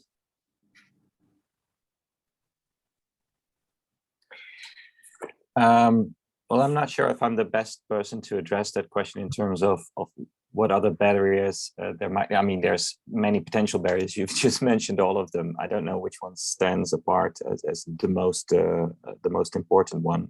We try to now work from a practical angle with having designated the large areas with the roadmaps towards the site decisions and the site decrees, and then the tender procedure to go for it, to just facilitate nature inclusive design, and to also really steer actively towards nature restoration within as one of the preferential co-users within wind parks. That was also one of the questions: how do you do that? And Zinzi showed an actual passport on screen, so I hope that was helpful to indicate. We aim to provide active steer, and we hope that this mix of instruments is doing the trick. I don't know if I'm best positioned to say what will then still stand out, and maybe others can speak to that more authoritatively than I can myself. No, I think it's helpful, Hans. I think something you said on your slide, really, which I noted down, you said the multifunctional use of wind farms will not appear on its own. It's clear, it needs a clear policy to do. So that's quite interesting. Huub, do you want to add something from the UK perspective on some of the barriers? Yep. So I think it's good to realize where all of this started, which is with offshore wind being developed and really needing to drive the cost down. So a lot of the early thinking on offshore wind has always been, how can we build these installations with the technology risk to be as low as possible? And anything, and someone asked a question about the O&M, anything that you build that needs to be maintained, it runs a risk of driving up insurance premiums. There's a risk of collision with structures, there's cables, etc. So I think the first barrier is that the technology for these nature inclusive components is still in an innovative experimental stage. So wind farms are state-of-the-art technology because we want to keep costs to consumers down. The technology risk that comes is something that really needs to be understood, which is why it's essential that we experiment and that we learn from one another. I think there's a second point as well that I'd like to pick up, which is, and I think Erwin said it in the chat, where there are some really good questions. We have to accelerate nature recovery and we have to accelerate at a rate which is maybe even higher than the rate with which we develop offshore wind, because we know that the system is reaching its limits. So how do we do that? And I think to reframe how we think about offshore wind development much more in the context of the development of a whole system where we integrate environmental design factors right in the thinking about what is actually that we are designing. It's not just a wind farm with turbines and foundations, but it's maybe a wind farm including all those supporting structures and solutions that make this to be a nature inclusive design. I think we don't have the language yet, and I think the second barrier is the barrier around, can we make these components available for wind farm designers so we can move to operations? And my last point, and it's also raised by someone in the chat, if you look at how we have been thinking about fisheries, I think we have to consider also the fishing sector in all of this. They have to be part of the solution going forward. And of course, there is a tension with environmental protection. And I believe that the third barrier, therefore, is how can we make sure that all those other users of the sea, that they get integrated into these discussions so that we can really come up with holistic design solutions, and that it is not it's either one or the other. This needs to be an intensely collaborative space. Thanks, Huub. And I think that's really important, isn't it? It's collaboration between all of the sectors, but also, of course, as we've seen from the beginning, that collaboration across the North Sea and the North Sea Basin, really, from the Netherlands, Belgium, and the UK, really, to see improvement, really, because the scale of offshore wind development and the scale of nature recovery are both huge, aren't they? Can I just add? Well, you're making the point that I've made somewhat in a hidden fashion, but Huub also made it. It's critically important that we do aim for something beyond just these conversations, because these are extremely helpful. But to really come to, I mean, Huub actually said a holistic design challenge for all of the North Sea. I mean, those words are music to my ears. I think that's in fact what we are having to face. So I said I would come forward at a later stage with what we're trying to put together, which is what we call the Greater North Sea Basin Initiative, because I think we need it. And I think it's also important that he singled out this sector that is critically under pressure, the fishing sector, as we have been used to it being a wild catch sector, being able to have access anywhere. That's really changing. So it was a critical third component that we took to heart when we said if we want to simultaneously address energy transition as well as nature enhancement. Erwin is totally right. I think nature has to catch up even with past cost disturbances. So it's a key challenge for us. For the Netherlands, it's very much about investing into research and technology. But another hidden message in that one slide that I showed with the birds on the right hand and the harbor porpoise was, of course, that we see potential benefit bottlenecks showing up, especially if you want to scale up to 200 gigawatts. It's not going to happen just like that. I mean, we will have to invest, even for our own sake, if to allow that energy development to be able to take place. We need to invest proactively in nature enhancement, because it's not going to happen within the current boundaries of law that at least for an EU member state, just as the Netherlands, is still very relevant. We need to stay within those bounds. So we have to proactively invest in nature enhancement and not wait for it to present a bottleneck for us down the road. I think that's a key message. Excellent. Thank you, Hubes and Hans. That's a really good end there.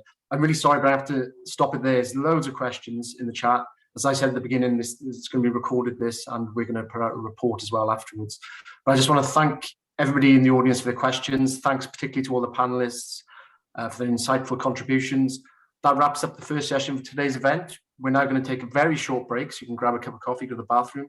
Please join us back at 2:45, and it's going to be chaired by Paul, and we'll see you at 2:45. Thank you all very much for your efforts today. Bye-bye.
Okay, so welcome back everyone. After your short break, I hope you're feeling a bit refreshed and ready for session 2. The title of this session is Opportunities in the UK for Developing Restoration Projects, covering science, policy and key stakeholders.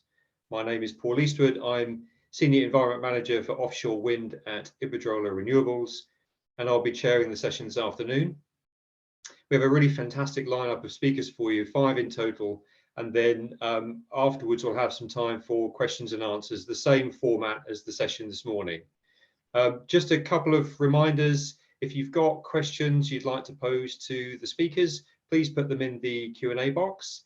We'll get to those at the end, and if there are questions that you particularly like that you would like answered, then you can like those to get them moved further up the chain. If you would like to tweet about the event, Blue Marine Foundation can be tagged on Twitter with the handle @BlueMarineF. So please do that and get some messages out there. All right, well, let's get going with the first speaker this afternoon. That's Ros Galton, who is Head of Offshore Wind Compensation and Impact at DEFRA. Ros will be outlining the case for strategic compensation in relation to offshore wind. Ros has a pre-recorded session, so we'll be seeing that video soon, and then at the end Ros will be joining us live for the panel session. So Ros, over to you.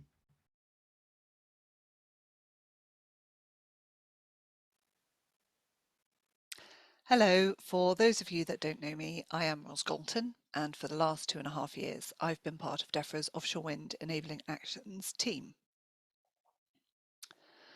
We are part of a bigger programme of offshore wind enabling actions funded by Treasury until March 2023 to identify and test shared solutions and better ways of working across government to help enable delivery of net zero. The programme consists of work streams looking at underwater noise, marine net gain, the use of data, the interaction of fisheries with offshore wind, and my team, Compensation and Impacts team.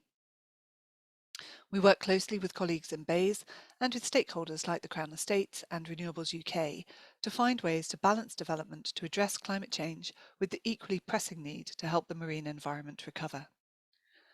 We feed into all the aims on the slide, but the most significant one for my team is the second one, delivering deployment without setting marine recovery back. Perhaps more interesting, though, is the context that we're working in. Now, there's a lot on here. Some of this work is about reducing complexity and timescales for consenting, like project speed. Other elements are looking at making planning more predictable and setting clear priorities for regulators. And other areas are looking at the biodiversity crisis and how we help the marine environment recover. I think the key takeaway is that government is clear that achieving net zero and marine recovery means established ways of doing things need to change. It's worth quickly refreshing our memories. The network of marine protected areas consists of sites designated under European legislation known as Special Areas of Conservation, and for seabirds, Special Protected Areas. And there is also the Marine and Coastal Access Act, which protects marine conservation zones. Regardless of designation type, they all have conservation objectives. These are set by the statutory nature conservation bodies, and government has a legal duty to enable these sites to achieve their objectives. The conservation example on the slide is for Dogger Bank SAC, which also overlaps with the Southern North Sea SAC, which is designated to protect harbour porpoises. If you want to learn more about individual MPAs, take a look at the website for the relevant conservation body. In the case of Dogger Bank, that's the Joint Nature Conservation Committee.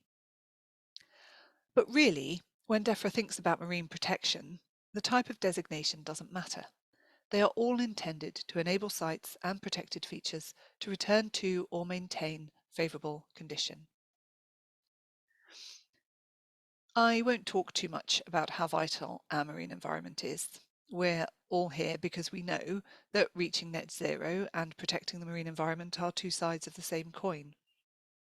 Healthy and resilient seas enable us to adapt to climate change and to manage its impact. One of the ways we can balance development with marine protection is through using the planning system more effectively. The main objective of my team is to use the process known variously as imperative reasons of overriding public interest, derogation, or measures of equivalent environmental benefit, depending on which site we're talking about, to make sure that where the statutory nature conservation bodies judge that an infrastructure project will have an adverse effect on marine protected areas, compensation is delivered to address the impact. I've set out on the slide the differences between the regulatory frameworks. You can see that while the legal vehicles may be different, the end result, the outcome that the regulations are seeking to achieve for the marine environment is the same, that development does not get in the way of a site being in good environmental status. The underlined bits are what I'd like to focus on today. I hope you can see that working through these tests, compensation measures are a last resort. Avoiding and mitigating for impact must be thoroughly investigated and ruled out first.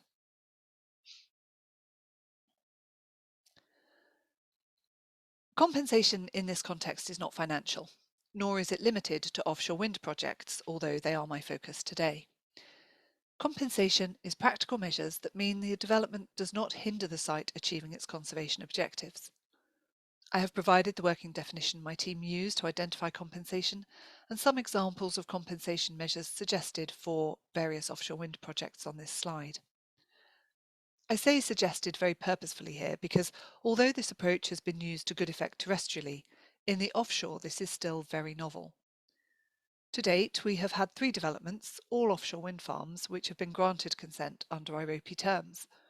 However, we are expecting many more projects to come forwards over the next decade that will need to find such measures, and those outlined on the slide won't work for every scenario. So we know we have lots more wind farms coming to help us achieve net zero. There are also hydrogen and tidal projects coming forwards, along with ambitious carbon capture use and storage plans. How do we balance all this with what's already happening in the sea and the government's ambitions for marine recovery? Minister Powell talked about our work to develop a marine net gain approach and the ambitious marine spatial prioritisation work. There are more details about this on the slide. We are also extending our marine protected areas network to include highly protected marine areas, HPMAs. The UK's current network of MPAs protects discrete habitats and species whilst allowing sustainable use to continue. This means that activities that don't affect the designated feature may continue in many such sites, albeit under strict conditions. HPMAs, however, take a whole site approach to designation, protecting all habitats and species in their boundaries. For offshore wind, we are developing a series of mitigation measures for different receptors to help improve the carrying capacity of the marine space and reduce the need for compensation. These cover benthic habitats, seabirds, and better management of underwater noise. We're working with marine licensing and fisheries policy colleagues to understand how we can better manage cumulative pressures in the marine space. It will take cross-government and multi-sector action to deliver all this. All the work I've just rattled through, and that on the slide, will give a more strategic emphasis to planning and designing wind farms, which should increase environmental headroom. So for now, I'd like to concentrate on the actual measures that could possibly be delivered as part of a more strategic approach.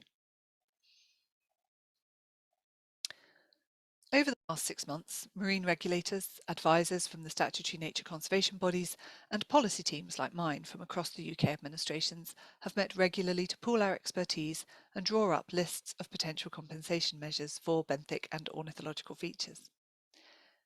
The group started with project-level measures and then moved on to identifying measures that could be considered as strategic compensation. 3 of them are set out on the slide, and I'll talk about them and the challenges they present in more detail shortly. But defining strategic is difficult. Ask 3 people in this room and you'll probably get 4 answers. I'd like to suggest that strategic compensation really means looking at measures that require join-up across projects and organisations to deliver something greater than the sum of its parts.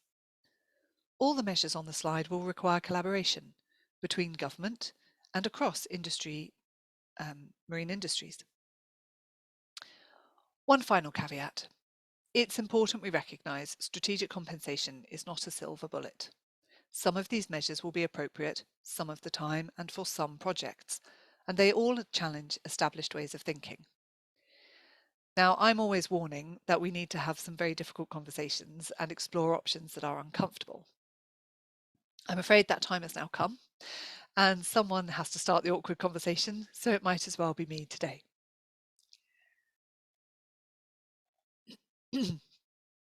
So, additional designations. Designating new marine protected areas is not straightforward. The DEFRA Secretary of State can't just designate any area proposed. He needs robust evidence that the area is worth designating. To put it crudely, is the new site at least as good as the area being adversely affected? If the evidence supports designation, then other sea users affected by designation need to be consulted. And finally, there is a legal process to ensure the designation orders are correct. In order to qualify as secured compensation, management of activities within the site needs to be operational. So this isn't a quick fix. DEFRA has already substantially completed its network of MPAs, so finding new areas is going to be difficult. However, being pragmatic, the sea space is dynamic, and we know climate change is causing populations to shift, so we don't want to take this option off the table. And so to the awkward questions. How do we ensure the case for designation is reliable and fits the criteria? If these sites exist, shouldn't DEFRA be designating them anyway? If this option remains on the table, do we need to interpret additionality differently? New designations could mean that other sea users are restricted, including recreational users. How do we do that fairly? And finally, if this is compensation for adverse effect, developers need to contribute and will need to create new mechanisms to do this. Is it right that one industry pays for measures that could restrict another? The second measure that we are exploring is the removal or the reuse of redundant infrastructure. We know this is something offshore wind farm developers are looking at already, but it presents a very interesting conundrum. Old infrastructure is a known pressure on our sandbank habitats, so we need it to be removed. We also know that seabirds, including kittiwake, are nesting on redundant structures, and it's likely that some seabed infrastructure provides similar additional habitat benefits. So finding ways to secure these biodiversity gains through reuse or repurposing seems a no-brainer. On the other hand, government has always been clear that infrastructure should be decommissioned and fully removed at the end of life. Indeed, our OSPAR commitments require it. Removal and reuse of one industry by one industry of another industry's property raise difficult questions about commercial liabilities and well-established principles like polluter pays. So, does it make sense to remove structures that seabirds have chosen to use to replace them with nesting towers we aren't sure they will use? We are planning some proof of concept studies to test this over the summer, but is there a case for taking a more nuanced approach to decommissioning? The presence of infrastructure in the seabed changes the nature of habitats, increasing rocky habitats, for example, which, whilst valuable, may not be what a site is designated for. Are we all happy that increased but different biodiversity is acceptable as compensation? We know that oyster bed restoration is a feasible and deliverable measure, but it isn't the solution for benthic issues everywhere. We need to scale up the lessons learned from these oyster projects and similar ones abroad to find solutions for other receptors. For example, we want to explore ways to enhance marine habitats to support greater prey availability for seabirds and marine mammals. But again, tricky questions exist. Do we know enough about food webs to make this meaningful? And if not, how do we fill those gaps? How can we fairly and fully evaluate the benefits of these projects and their compensatory contribution? The really tricky question for me that underpins any strategic approach to compensation is what needs to change to help industry feel able to have a go at projects that could take years to demonstrate success? How should regulators and NGOs react if a project doesn't have the outcome we want, despite everyone's best efforts? I hope this canter through the thinking DEFRA Group has done so far on possible measures provides food for thought.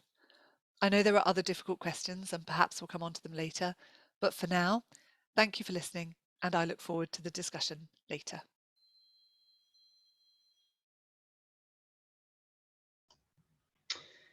Fantastic. Thanks, Ros, for that presentation. It's such a live topic right now, compensation, and a number of challenges, and you've outlined some of those, and really, really helpful to get some of your thinking, Ros, from within DEFRA on these really important topics. I'm sure there'll be lots of questions to follow about the points you've raised. Okay, so moving on to our next speaker, we have a slight change of the programme. Professor Murray Roberts was unable to join us today, but we're fortunate enough to have a colleague of his, Dr. Sebastian Henninger from the University of Edinburgh. Sebastian will be discussing the restoration of deep water ecosystems in relation to decommissioned oil and gas structures and marine renewables. Sebastian, over to you. Thank you very much, and hello everybody. And Murray Roberts sends his apologies. He's currently having an operation done on his wrist. He was in a cycling accident last week, so he sends his best, and he looks forward to enjoying the discussions in the follow-on from this day today. So yes, so today I'll be talking a little bit about restoring deep sea water ecosystems in a changing ocean, and leading on from a lot of the concepts that were just raised in the last talk as well. So just to start with, I'd just like to remind everybody just how connected everything in the ocean is. So we know all about the thermohaline circulation, and that we've got large currents going around the globe. They're releasing a lot of heat into the atmosphere. The cold water is sinking down. It's moving around the globe, it's warming up again, and it just serves to connect a lot of our oceans. And of course, there's all sorts of different water currents and hydrodynamics in local regions. But this, I think, is just a quite nice way to raise that everything is connected. So when we're looking at these installations or these habitats, sometimes we think of them as being quite isolated, but they're not. And one of the important points we'll come back to later is how these water currents and connectedness in our marine system can help larvae from one area transport and disperse quite large distances to other areas. And this becomes important in the restoration context we'll talk about in a few slides' time. So our oceans are under threat like never before. There's all sorts of man-made disasters, environmental disasters, and also the way in which we're using our ecosystems as well. Now, you're all very familiar with the concept of the 4 horsemen of the apocalypse, but I'd like to think about this as the alternative 4 horsemen of the apocalypse. So we have destructive human use, and then 3 environmental stressors such as ocean acidification, ocean warming, and deoxygenation. And one of the main organisms I'll be talking about in this talk today is cold water corals or deep water corals, and this one is called Laphelia pertusa. I'd like to just show you this picture for 2 main reasons. So first of all, these cold water coral organisms, they create this hard calcium carbonate skeleton, and you can see in this picture just how incredibly complex, 3-dimensionally complex this skeleton is. And this is really important for the amounts and the types of biodiversity that they support. So they're creating all sorts of nooks and crannies for associated biodiversity. And the second point is you can really see how fragile this habitat is. And so this can be very easily smashed or destroyed or crumbled through various environmental stresses as well. And once this goes, that biodiversity support goes as well. So just sticking on the environmental side of things, one of the stresses which I'll talk about a little bit more today is ocean acidification. And on the left-hand side, you've got some of our work from these last few years about the impacts of ocean acidification to cold water skeletons and cold water coral ecosystems. And we have here 2 rotating pictures. These are X-ray images of a coral on the left, which was alive. So its skeleton is protected from the corrosive nature of any acidic seawater. And on the right is a dead exposed coral skeleton. And you can see that when the coral dies, and if the water is a low pH caused by ocean acidification, it starts to erode, it starts to dissolve, it starts to crumble. And you can potentially lose a very complex coral habitat into something a lot simpler and very, very different in terms of the amounts and types of biodiversity it will support. But ocean acidification isn't the only stressor. We know that there are going to be increases in temperature, there are going to be decreases in oxygen, and rather worryingly, a lot of the new research coming out is showing how the amount of particulate organic carbon or food in these deep water ecosystems is going to decrease as well. So a lot of the experiments in previous years have focused on how live organisms may be able to survive future changes as long as they have the adequate energy or the food resources to do so. But if we combine these environmental stresses with a reduction in their food source as well, then we can start to see some quite worrying trends. And so we can start to model this going forward into the future. So we've got some habitat suitability models here for two different coral types, Laphelia pertusa, and that's the one which I've showed you the picture of already, and Madrepora oculata. And these are two of the main framework or habitat forming corals that we have. And in areas where you can see red, that's high habitat suitability. So if you go from the left-hand side of this image, we can see that there are a lot of very suitable areas around the North Atlantic, Northeast Atlantic. But as we move to the right-hand side of the graph, moving towards projections towards the end of the century, we're getting a reduction in the amount of habitat that will be suitable. And of course, this is taking not just ocean acidification, but all the other environmental stresses into account as well. Now, of course, that's just talking about what habitat will be suitable for the coral, but we are also interacting with these habitats in a number of ways. And we have marine protected areas, and we have a number of area-based management tools at our disposal as well. And there was a nice paper which came out recently, just having a look at the impact that climate change may have on the effectiveness of some of these deep water area-based management tools in the North Atlantic. And so we've got various ones pictured here, and we've just got a bit of a traffic light system going on here. So red is showing that they are going to be impacted, or we project that they will be quite severely impacted, and green, no impact, yellow, a little impact. And the take home from this figure is that when we start to think about how environmental change will disrupt ecosystems and then everything which we're doing around that, we're starting to see that a lot of these areas are going to be impacted, and the way in which they were set up, the reasons why they were set up may be being very severely impacted as well. So moving on to the cold water corals again, the Laphelia pertusa, I'd like to start to bring in oil platforms.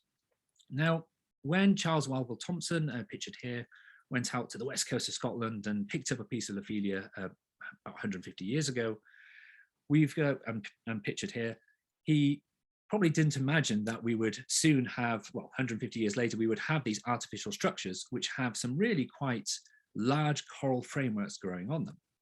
So here on the top right picture, we have some artificial structures. We have some jackets, some legs which have corals growing on, and you can also see this orange fish, sebastes, swimming around these platform legs.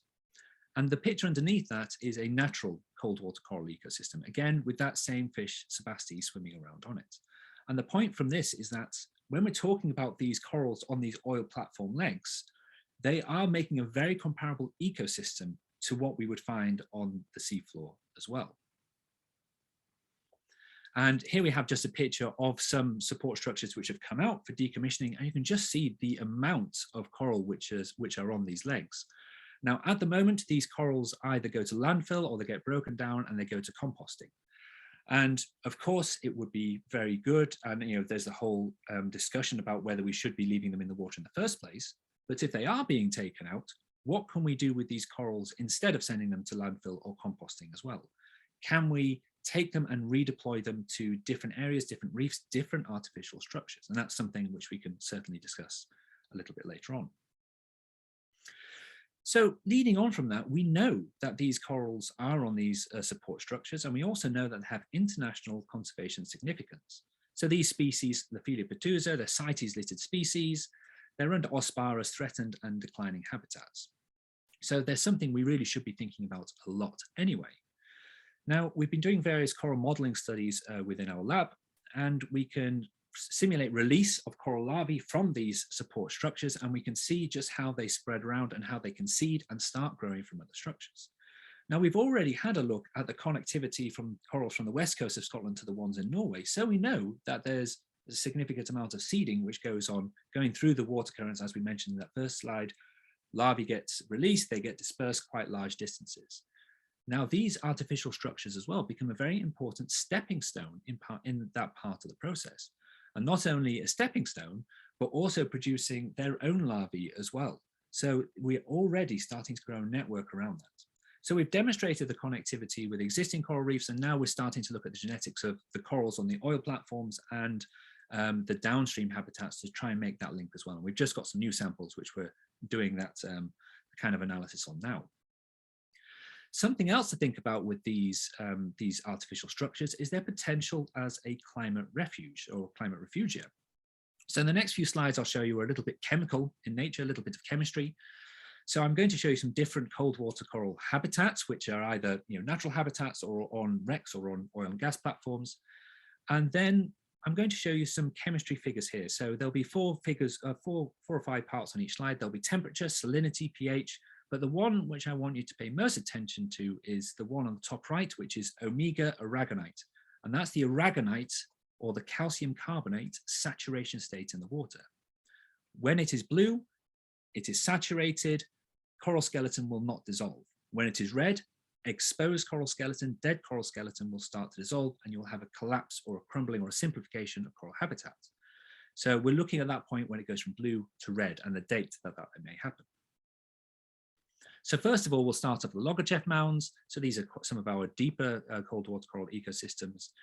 And you'll see in the aragonite saturation that as you go left to right on that little panel, that it goes from blue to red round about 2060. And as you go towards the end of the century, it gets redder, which is a more corrosive environment for coral skeletons. If we go to the Mingulay Reef Complex, which is our closest inshore reef, we see that it's a little bit more protected. It's only about 2090 that it starts to get a little bit undersaturated, moving into the red, but that's quite late in the century, and it's only a little bit. So it's a relatively safe climate refugia within our cold water coral ecosystems. If we look at an artificial structure now, if we go to a wreck north of Scotland, at the Hertside wreck, we can see that actually this is a little bit safer than the loggerjeff mounds as well. That we're only going to start to have undersaturation and habitat potentially degradation round about 2080 onwards. And then if we start to go to some of our oil and gas platforms and artificial structures, we start to see again, round about 2080, we might start to get some slight aragonite undersaturation compared to some of our natural deep water ecosystems. So while we're considering the impacts of climate change on our ecosystems, we also have these artificial structures providing habitat or substrate for coral growth, which is potentially less under threat from climate change than some of our natural systems. So that should be an important part of our conversation going forward.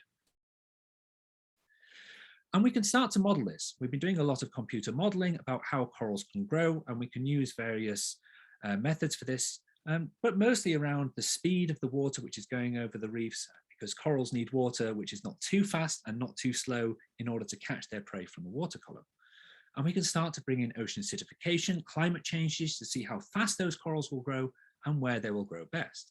And that's what we're starting to do now. We're starting to look at how coral can grow on 3D structures, so support legs or artificial structures. And on the bottom left of this, this page, you can see some live coral growing around a support leg. And if you compare that to the picture of what it actually does look like, you can start to see something quite similar. It's not uniform. There are going to be patches where they'll grow better or worse. And that is because as these corals start to grow, they are engineering their own habitat. They're changing the water flow and the food availability to corals downstream of them. So these coral modeling studies, they're coming along quite nicely. The papers of that should be out in the next year. But this is an important tool that we can use in modeling how or what best ways or what best areas could we use moving forward. So widening this out to the broader context then, we can think about, well, what should we be doing? And there's an important report which came out recently on biodiversity and climate change. And these are typically two almost distinct fields. But what's important from this report which came out, which was co-sponsored but not officially endorsed by the UNFCCC and IPBES, is that we really need to start bringing these two fields together. And of course, this is what we want to know. How are these habitats going to change due to climate change? And what does that mean to the biodiversity? So we really do need to be bringing both of these together. This is very important within the UN Decade of Ocean Science as well for the future that we want. And so just to wrap this up, we know the issues at hand. We know the threats that these deep water ecosystems are facing, and so it's time to act. The scale of the challenge with using these artificial structures means that we need to start bringing industry and the government together. We're facing unprecedented times. The marine ecosystems are under threat. What can we do? There's certainly the role for a decommissioning environment fund. If we're saving money from decommissioning, if things are left in the water, there's potentially some money for a decommissioning environment fund, but maybe we can get into that in discussion later. But I'd just like to finish by bringing in OSPA's recent Cascade declaration into the mix as well. And this is something which came out at the end of last year. And it was flagged about how important it is that we all start working together. And the 11th point of the declaration was that we will lead by example and intensify our efforts to protect, conserve, and restore the Northeast Atlantic. And so when we're talking about restoring the Northeast Atlantic and these deep water ecosystems, which are incredibly difficult to get down to and do any work on at all, we should really be looking at what there is at the moment within the water where these corals are growing and what will be going into the water as well as we talk about newer renewable installations as well. And I'd just like to finish at that point. Thank you all for listening, and I welcome any questions once we get to the panel session later. Thank you very much. Well, thank you, Sebastian. Fantastic presentation. You've given me, and I'm sure everyone, a huge amount to think about for the role of artificial structures, the threats to cold water, corals, deep water ecosystems. You know, we're mostly thinking about shallow water environments, I think, with offshore wind, and now you've given us a lot to think about with deep water environments. So thank you so much. I'm sure there'll be questions coming in on that later. Thank you. So next up now we have Sophie Locke, who is Research and Projects Manager at the Blue Marine Foundation. Welcome, Sophie. Sophie will be outlining Blue Marine's work on marine habitat enhancement, restoration, and broader nature recovery within offshore wind farms. Sophie, over to you. Brilliant. Thank you so much, Paul. And that was a fantastic talk, Seb. So hi, everyone. My name is Sophie. I'm the Research and Projects Manager at Blue. And as Paul outlined, today I'm going to be discussing Blue's work around offshore wind, habitat enhancement, and nature recovery. So I think it's been well covered, but it is really clear that offshore wind is rapidly expanding across the UK. We have 14 gigawatts either fully commissioned or under construction. We've got a further 3.5 gigawatts in the pre-construction phase and another 9 with consent authorised. The UK's latest seabed leasing round saw a further 8 gigawatts of seabed rights awarded for offshore wind development. And with this expansion comes significant targets. So the government is aiming for offshore wind to produce more than enough electricity to power every home in the country by 2030. And this will be boosting the government's previous 30 gigawatt target to 40. Targets have also been applied to floating offshore wind farms, with the current amount set at delivering 1 gigawatt by 2030. So to put that into perspective, that's over 15 times the current volumes worldwide. So it's really clear that expansion is significant across our UK coastlines. So introducing these structures into the marine environment at scale, as we've heard, may provide new habitat that aids the recovery of degraded seabed ecosystems and ultimately provide various forms of an artificial reef effect and potentially opportunities for nature recovery. And Blue's work is currently focusing on what this potential benefit to biodiversity looks like in practice and how these structures can be enhanced and designed in ways that support targeted species restoration efforts and consider the wider ecological connectivity between designations, offshore structures, and other human pressures such as fishing.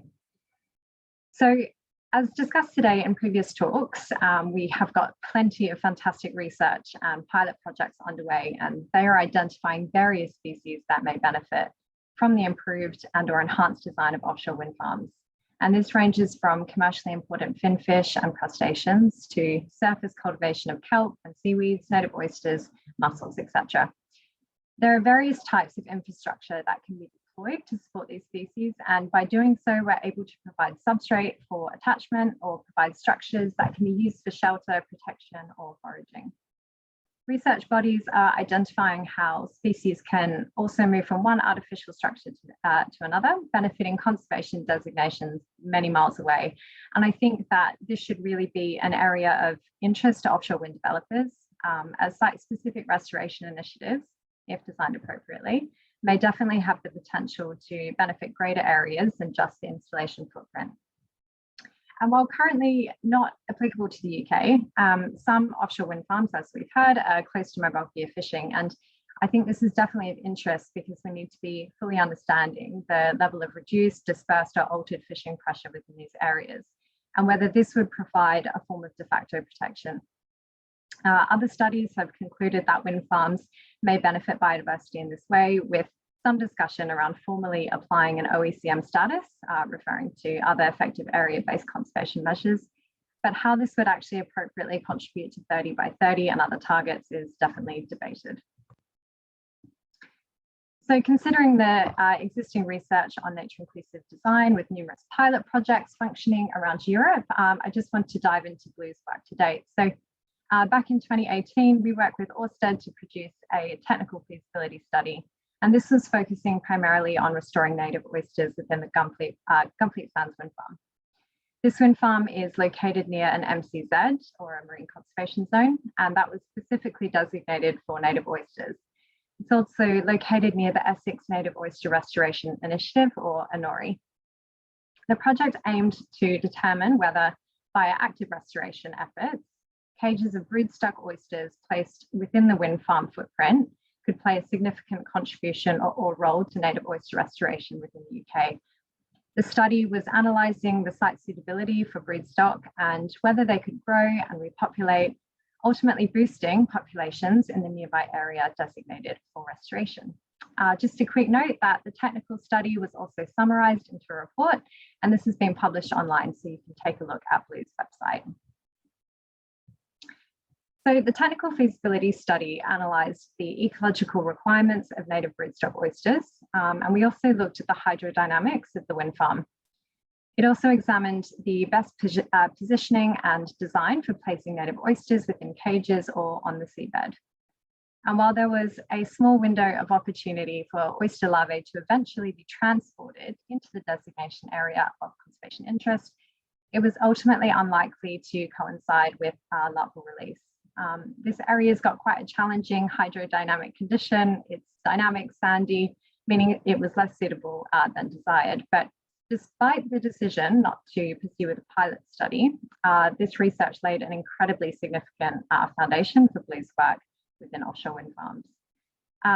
Firstly, it really highlights how essential collaboration is with the offshore wind farm operators and developers.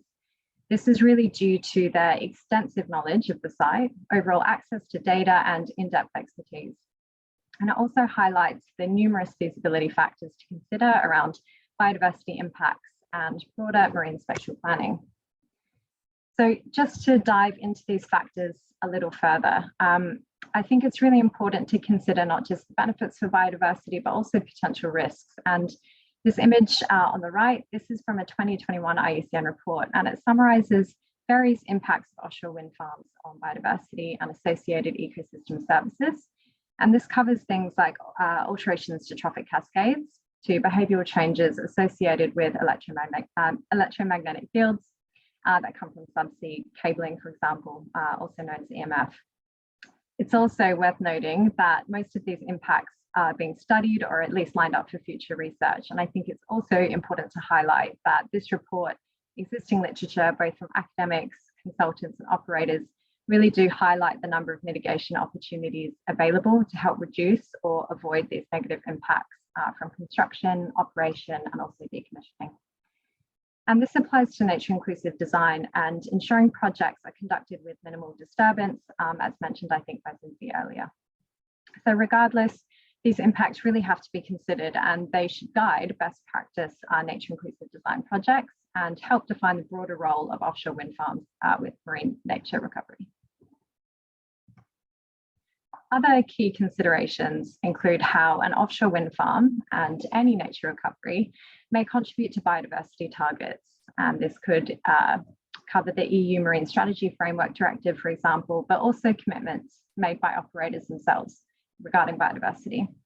This is probably also going to overlap with other key considerations, which is what relationships will wind farms have with existing MPAs? How might they impact that area, the biodiversity within it, and how co-location within existing MPAs can be appropriately managed and monitored moving forward. Finally, two really significant topics within this space include how wind farms may shape offshore net gain policy, as Ros mentioned earlier, especially in the UK, and how each stage of life will be considered, so from construction up to decommissioning. With these focus areas in mind, Blue launched a scoping study to assess the scale of opportunity for marine nature recovery in the UK, and this draws on many of the existing pilot projects from the Netherlands, spatial data, and published literature. So to determine where opportunities may exist in the first instance for nature recovery or nature inclusive design, Blue went ahead and developed a high-level site selection matrix, and this assesses offshore wind farms around the UK and their suitability for the restoration or habitat enhancement for species that are native to the region. This includes finfish, crustaceans, macroalgae, native oysters, and rays were also considered.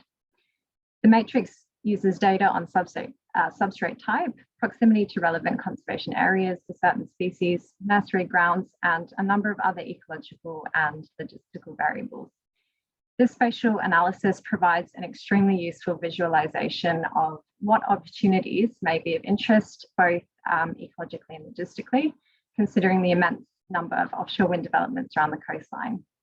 It's also really emphasised the need to explore what passive forms of species restoration may exist, i.e. what wind farms may attract certain species, especially if some level of de facto protection is being provided. To support this work, Blue has also partnered with the University of Oxford, led by Sophia Tickell, to produce a multidisciplinary decision tool. This decision tool will ultimately help guide the selection and implementation of conservation projects on offshore wind farms. The projects facilitate conversations between different key groups of people who we're interviewing, for example, developers, fishermen, operators, consultants, engineers, NGO reps, researchers, and policy experts. We want to gather these perspectives because people will be affected differently by conservation projects. For example, engineers having to consider loading on structures colonized by marine life, or operators needing to consider access to the site alongside maintenance. So we really hope that this study will help to provide these stakeholder perspectives. So what's next for Blue in terms of 2022? So firstly, our spatial data will be shared on an interactive GIS story map moving forward, and this is going to illustrate the site selection matrix. While the matrix only provides a high-level indication of what sites may offer in terms of an opportunity for nature recovery, it's a really valuable tool to identify sites for further technical analysis and act as a really good conversation starter for developers and practitioners. And following this, Blue will be developing a technical feasibility study, and this will demonstrate case studies for nature recovery with the ultimate aim to guide further research and pilot projects. So in other words, providing real-time, in-depth feasibility analyses of multiple offshore wind farms that exist around the UK and what options they could look at for nature recovery. Included within this study will be how Blue can assist in promoting change. So this means diving into how policy frameworks could be developed to enable nature recovery within the offshore energy sector, but also how ecological risks and stakeholder perspectives could be considered.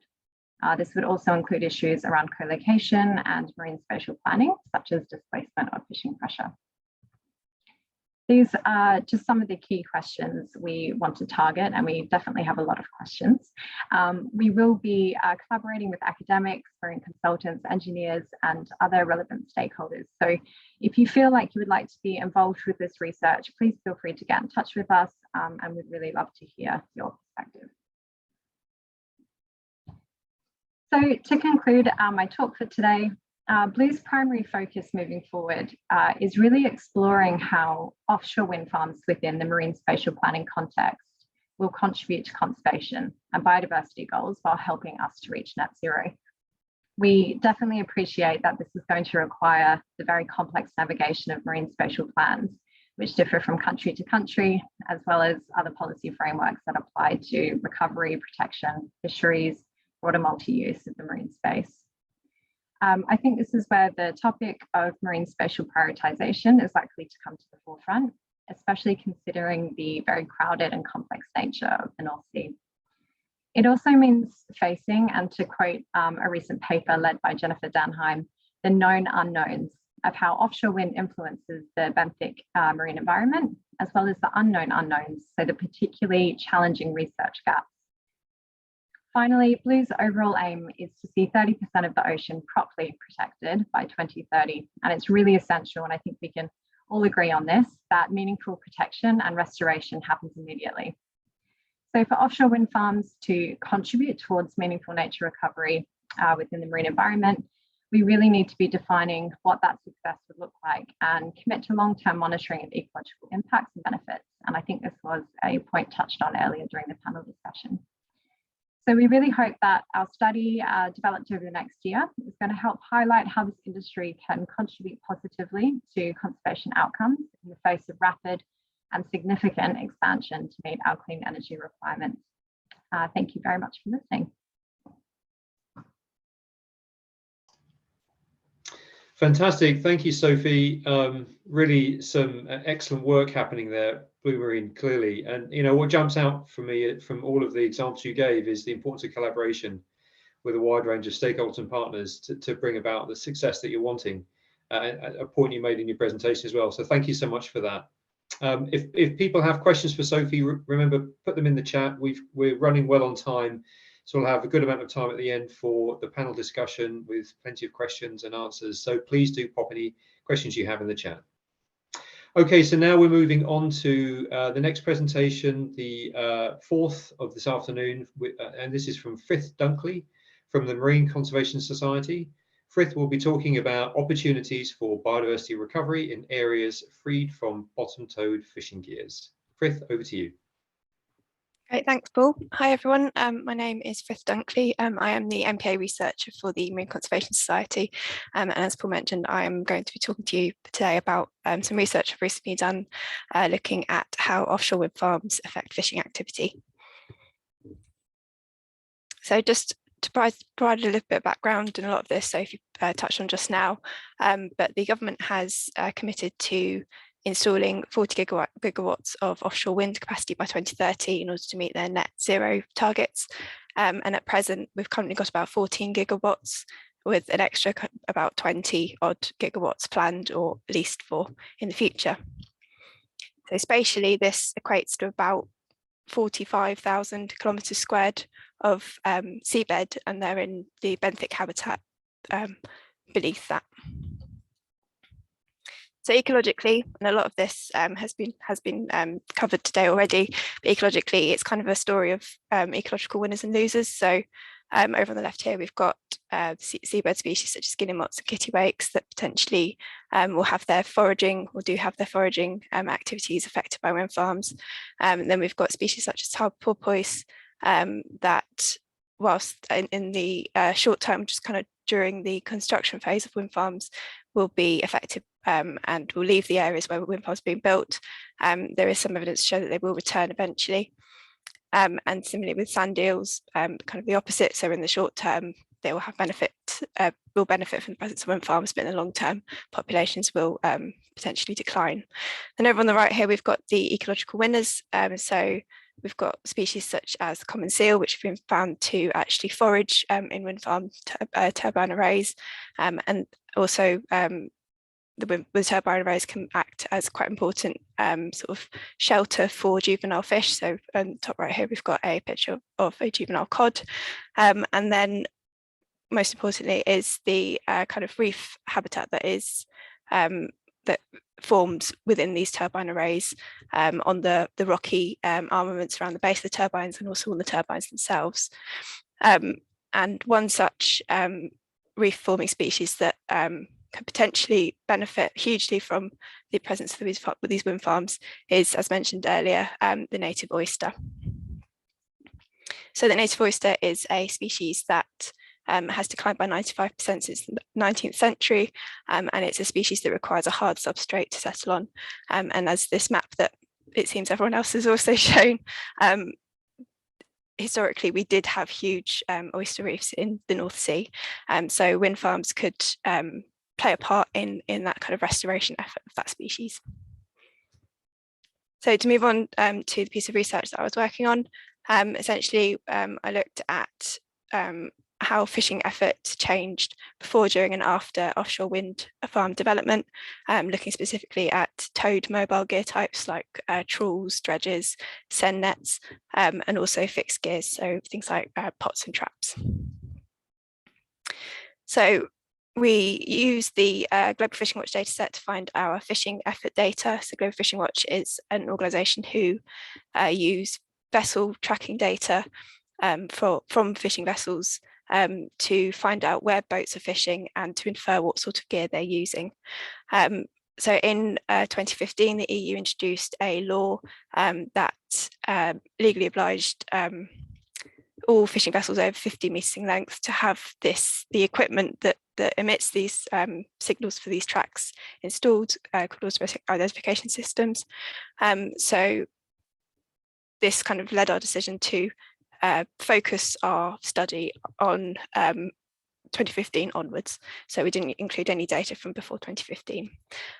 So we extracted fishing effort data between 2015 and 2021 for the area within wind farms, 3 concentric buffer zones around the wind farms, and then fishing effort for the wider ICES fisheries management area, just to provide a bit of contextual fishing effort data so we knew what was going on elsewhere in the area.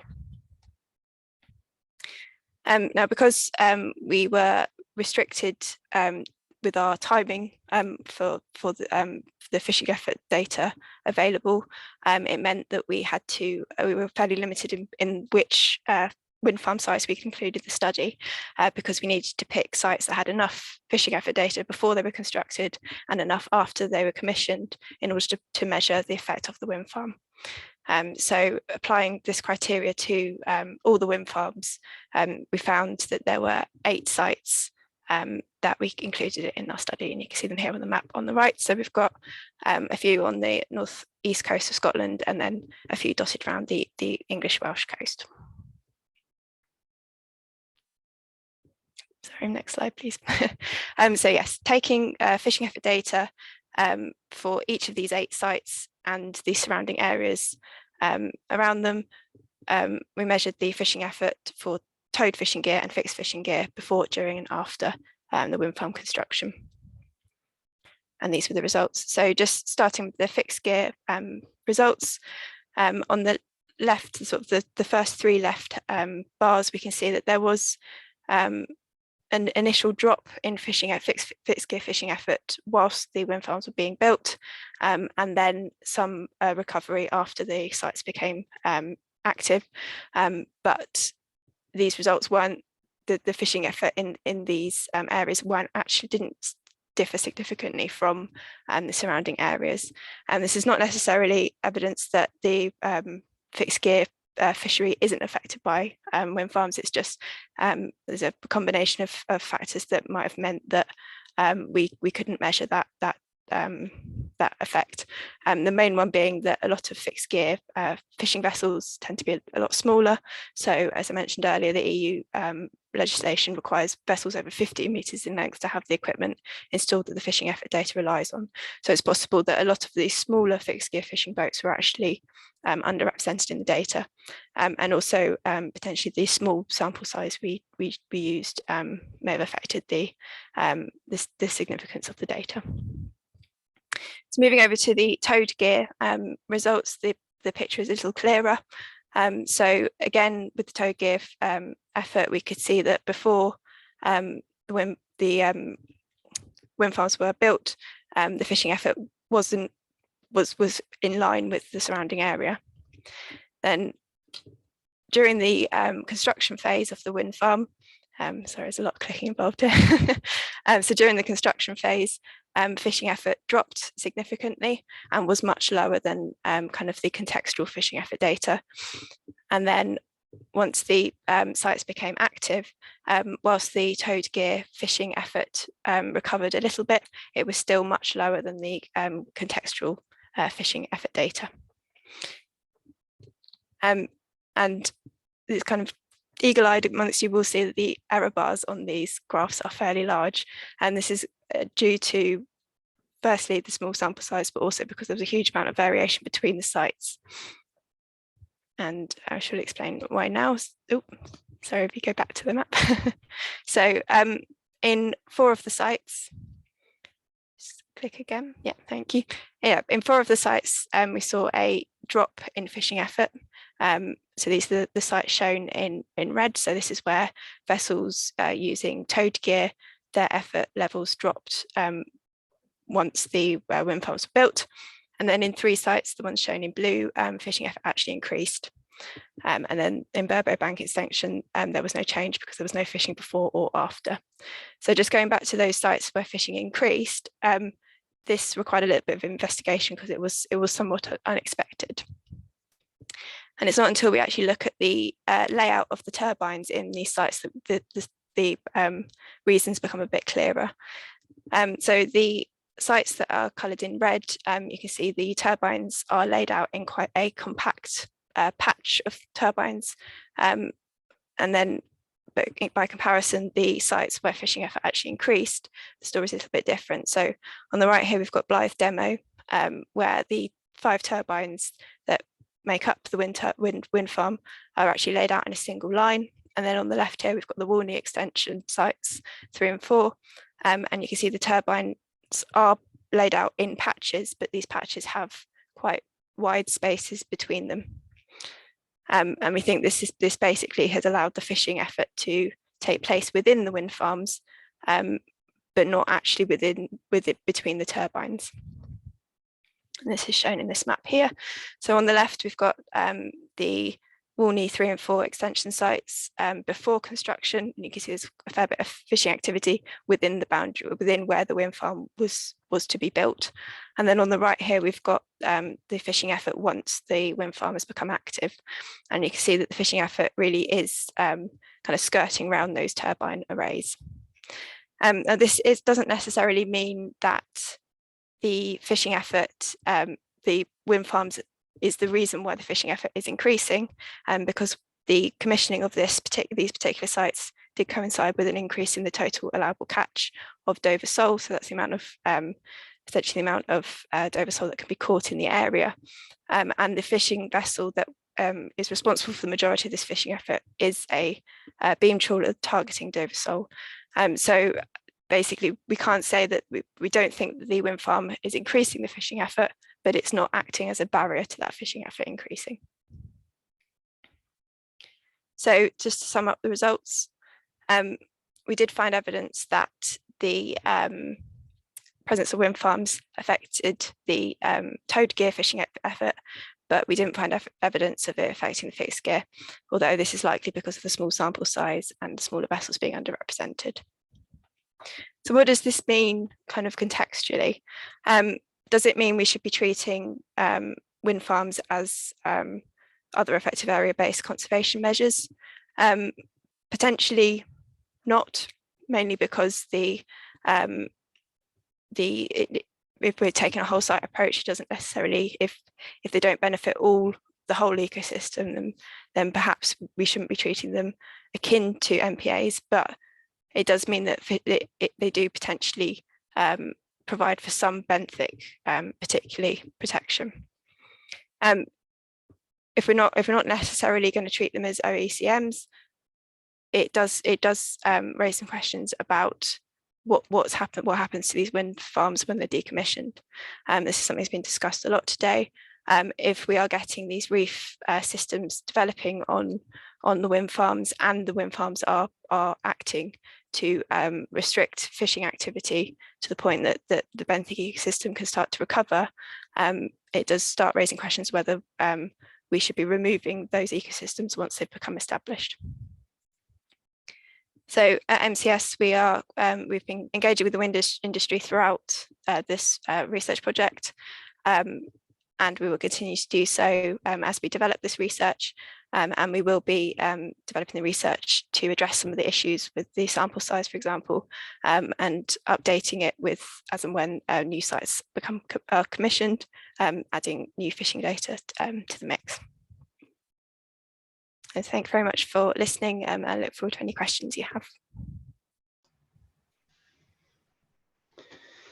Thanks so much, Frith. It was fantastic. And that research, I mean, you highlighted some of the some of the limitations of it with the sample size, but I think, you know, even with that, really helps to test assumptions and shed some light on interactions between offshore wind farms and different types of fishing activities. So thanks so much for that. I'm sure there'll be some questions on it later. Thank you. So we'll now move to the last speaker of the afternoon. I'd like to introduce Samir Whitaker from Ørsted. He's the lead biodiversity specialist there.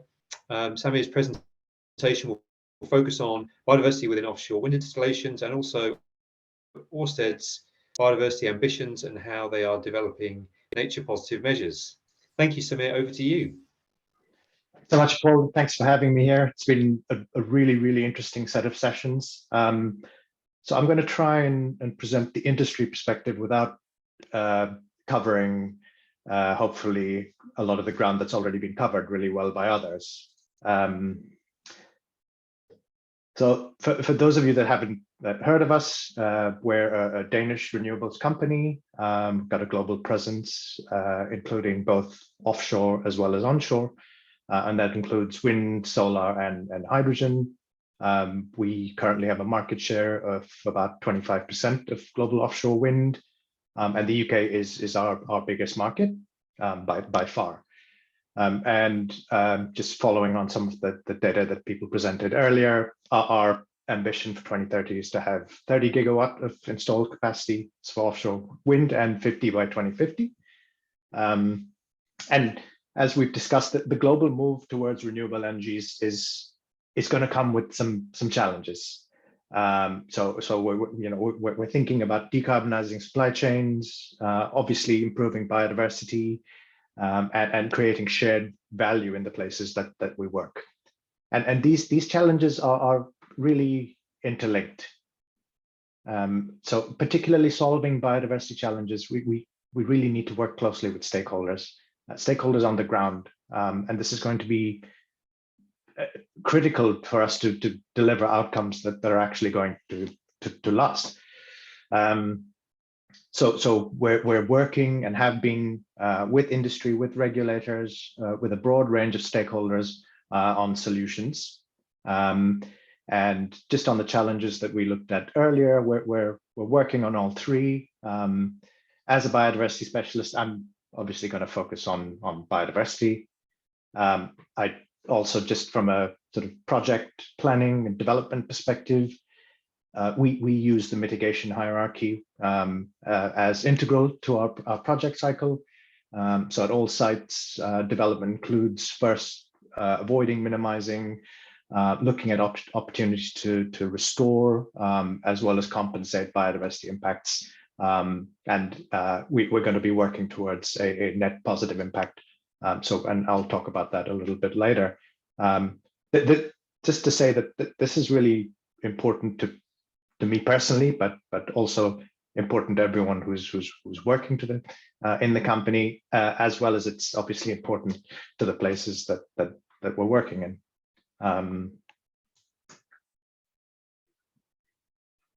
I'll just sort of quickly cover our overarching goals, just to talk about the biodiversity one. So that was released in June last year, and it's that all projects that are going to be commissioned from 2030 onwards. So that's essentially projects that are starting the planning process now, are going to have a plan to deliver net positive impact on biodiversity. Just to quickly also say that on the climate side, we're the first energy company to have set validated net zero targets with the Science Based Targets initiative, which is part of the UN Global Commons. And it's important because net zero from an SBTi perspective must be achieved primarily through emissions reductions and not offsetting. And this applies to scope 1 through 3 emissions. So it's going to look at our direct impact, as well as it's going to be looking at our supply chain as well. So linked to that, we're going to be working with the Science Based Targets Network, who are also going to be developing a similar process for what these targets could look like for biodiversity. And this links to our net positive impact commitment as well. So what does this really look like? We're gonna talk about it a little bit in the slides that that come up. So as I said, it's a new ambition. It was released in June last year. So you've got the wording there. What does it actually mean in practice? It means that the projects that are due to be commissioned from 2030 onwards, and that includes a lot of the projects that are currently in early development stage, are going to have plans in place to deliver a net positive impact on biodiversity. But that doesn't mean we're going to wait until 2030 to start. As I mentioned earlier, we already use the mitigation hierarchy to avoid, minimize, and restore and regenerate habitats. We're working on a number of different compensation initiatives here in the UK and other parts of the world as well. And these already exceed regulatory requirements, so it's not just about meeting legislation. It's really about setting ourselves up to deliver net positive impact as a company.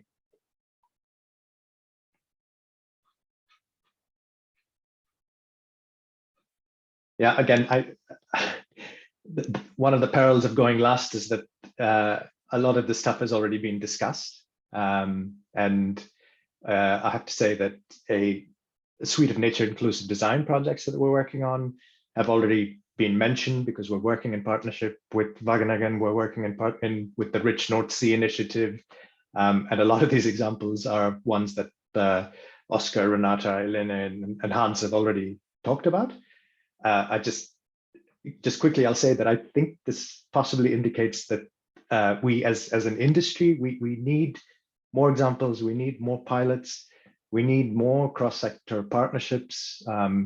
And I think there's a lot of examples that I know of that are not being talked about publicly, that other people are working on. So we need to see how to get those out into the public domain, because we really need to get a lot of lessons from those. So just quickly on the BioHuts initiative, these have been discussed. They act as artificial habitat for juvenile cod and other small fish. And it's really about supporting early life cycles. So it's essentially providing a nursery function. And that 2-cage system has the oyster shells on the inside, which provide a substrate for algae and crustaceans to attach, on which small fish can then feed in the second cage system, avoiding predators.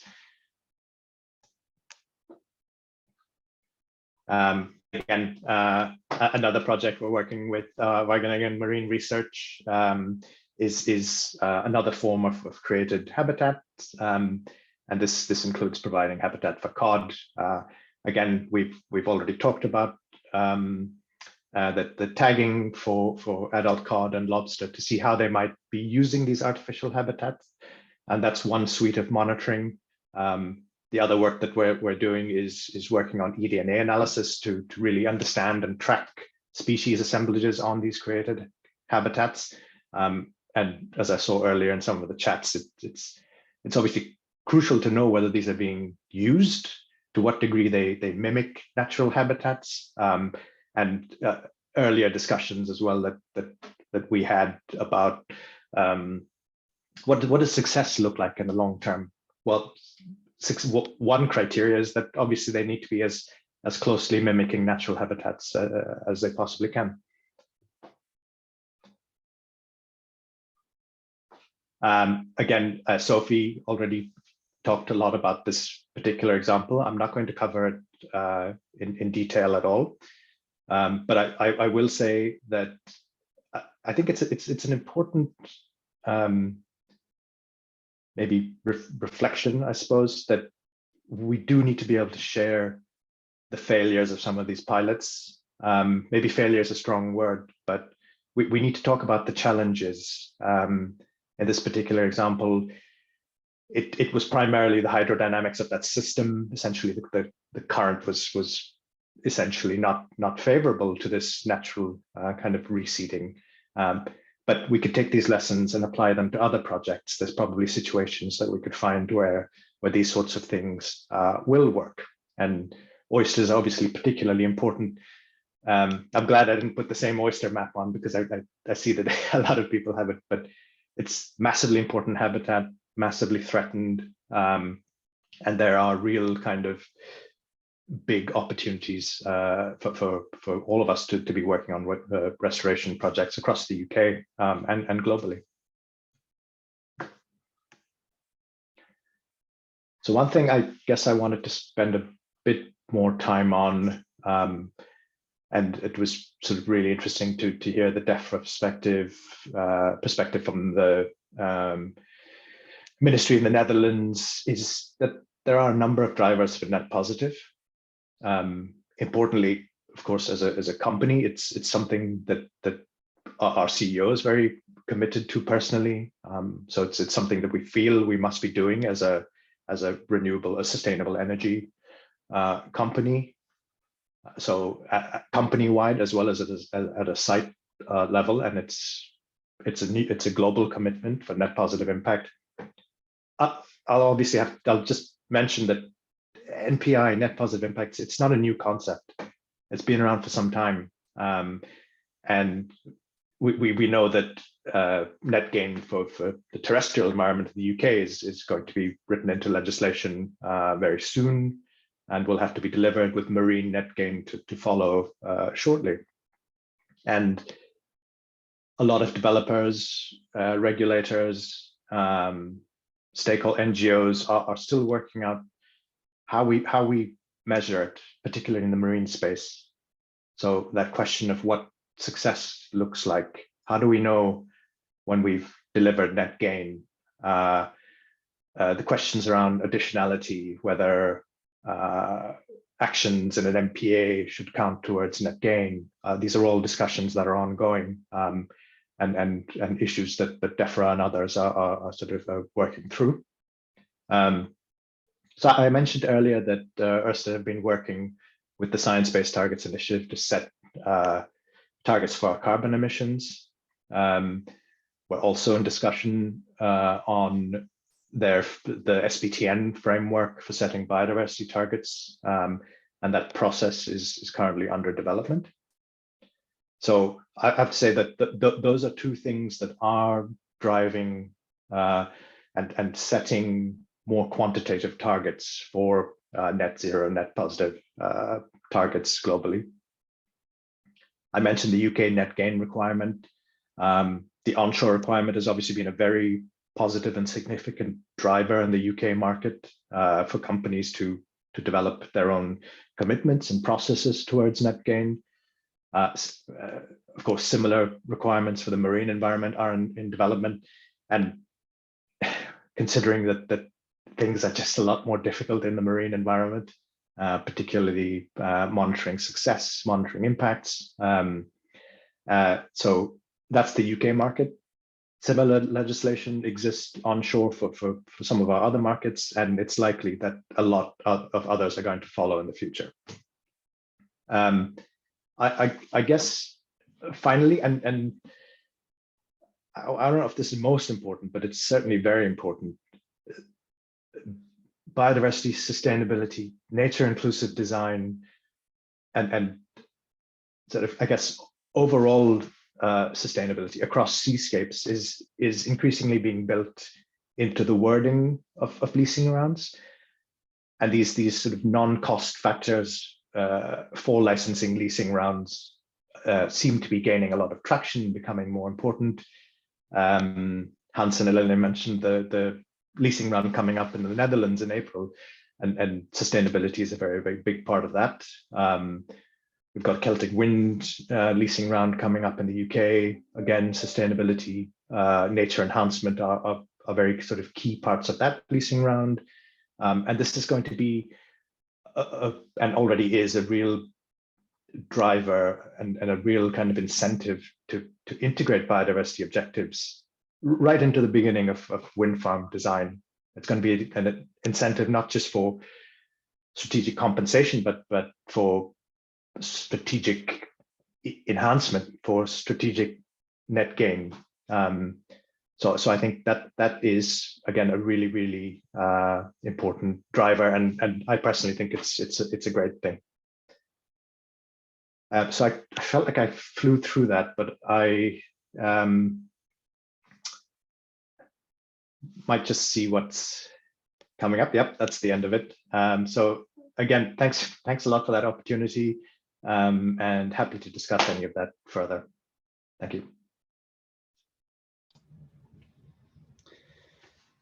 Thanks so much, Samir. Fantastic. I mean, it's great to see developers being so proactive and taking a leading role in exploring ways to generate positive benefits for nature. So thanks for that. Thanks for the overview. I'd like to invite all of the presenters now back onto the screen, please. Ros, Sebastian, Sophie, Frith, and Samir, please, stay on. And also Jean-Luc Salant from Marine Conservation Society is joining us, is joining Frith as well, and is a principal specialist in marine protected areas. Thank you for joining us. Great, we've got a fantastic set of panel members here. Some really interesting questions coming in. I'd like to just start by going back to where we started this session on compensation. Ros, a question for you to start with.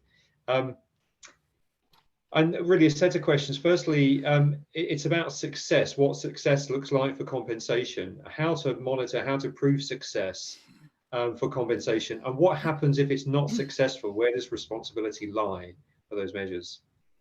So I saw that question pop up in the chat and I thought, oh, no one's going to like my answer to this very much.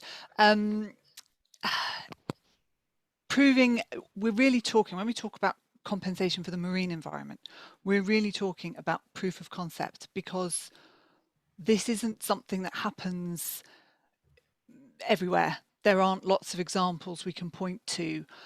There's things like salt marsh recreation, there's the oyster bed restoration, those kinds of things. But if we're thinking about all the challenges that offshore wind and other industries present to the marine environment, and we think about the way that the legislation is written in terms of compensation, because this is about the Planning Act, the Marine and Coastal Access Act, the habitats regulations. There's a whole planning and legislative framework around that, what they require from compensation.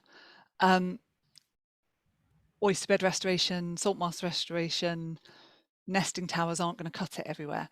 So in terms of proof, we're really reliant on developers having a go. We're really reliant on modelling work. We're reliant on all the fantastic efforts of NGOs and statutory nature conservation bodies like JNCC and Natural England, undertaking the extra evidence to support that. And I'd just like to mention in particular the work that the Crown Estate have been doing. Their offshore wind evidence and change programme that we are part of, along with the Business, Energy and Industrial Strategy Department, has made great strides in filling some of those gaps. So I would anticipate that over the next few years, we start being able to be much more certain about outcomes. But frankly, at the moment, there isn't lots of evidence we can point to and say, oh yes, that measure will work. We know, we have certainty. We haven't. I think Oyster have done a really good job. Other developers like Equinor are doing some fantastic work trying to fill those gaps as well. But this is why it needs to be so collaborative, and this is why forums like this are so important. Yeah, thanks, Ros. I mean, it really is quite a difficult question to try and resolve. Does anyone have any thoughts on that? So the question of compensation and what success looks like. Jean-Luc, please. I'm quite interested in the tenor of all of the talks we've had so far. It's turned mostly soft sediment habitats into hard sediment habitats, and there's this pervasive sense that that's good, and I would agree with that. However, maybe in terms of what Ros has to grapple with in terms of the natural habitat associated with, say, a sandbank SAC, and then peppering it with a lot of hard rock material, what she should be looking at is, do the sandy bits between the turbines recover? And that's probably the most exciting thing on the scale of MPAs at the moment and the pointlessness of them in relation to bottom-towed fishing gears. So let's not just concentrate on what we can manipulate in the marine environment. Let's look at the stuff we leave alone over decadal timescales and really see if those changes, and I think they will change not only in of themselves, but in relation to the populations that are adjacent to them in the turbines and in the rock armour. And I think generally we're going to see a really nice rich assemblage, something like perhaps in the Wash, where you have sublarea reefs adjacent to rich mud banks. So I think that's probably where I would do a lot of my monitoring efforts if I was Ros, particularly in sandbank sites, which is the most prevalent habitat of UK offshore environment. And I'm pleased to say that we are doing that. Hey! But it's that thing of, it's the timescales though as well, isn't it? I mean, let's be honest. I don't think this conversation would have happened 2 years ago. I think, you know, when you look at the development of the discussion about offshore wind is great. Look, let's be honest, we all need this renewable energy, more so perhaps now than at any other time. So that's really important. 2 or 3 years ago, that was the focus. And now we're beginning to understand there are some unseen implications that we need to grapple with.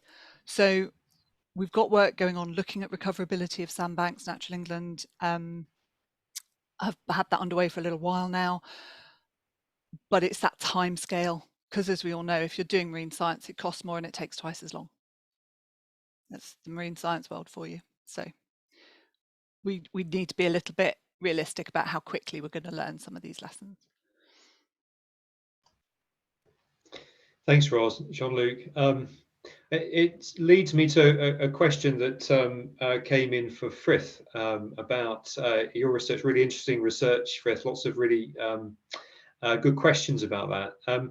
One of them was around then whether the arrays were designed with fishing effort in the area in mind, whether they took that fishing effort into account when those arrays were designed. Do you have a sense of that?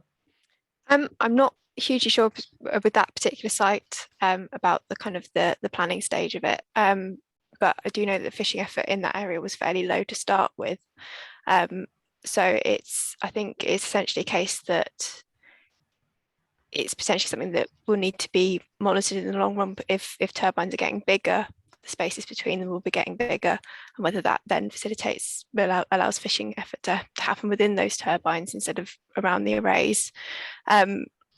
And it's possible that actually it's a sign that stakeholder engagement with the fishing industry in the planning stage of wind farms is really important to allow some sustainable fishing to happen, particularly if, for example, a drop in towed fishing effort could lead to an increase in fixed gear fishing effort with potting and trapping and that sort of thing.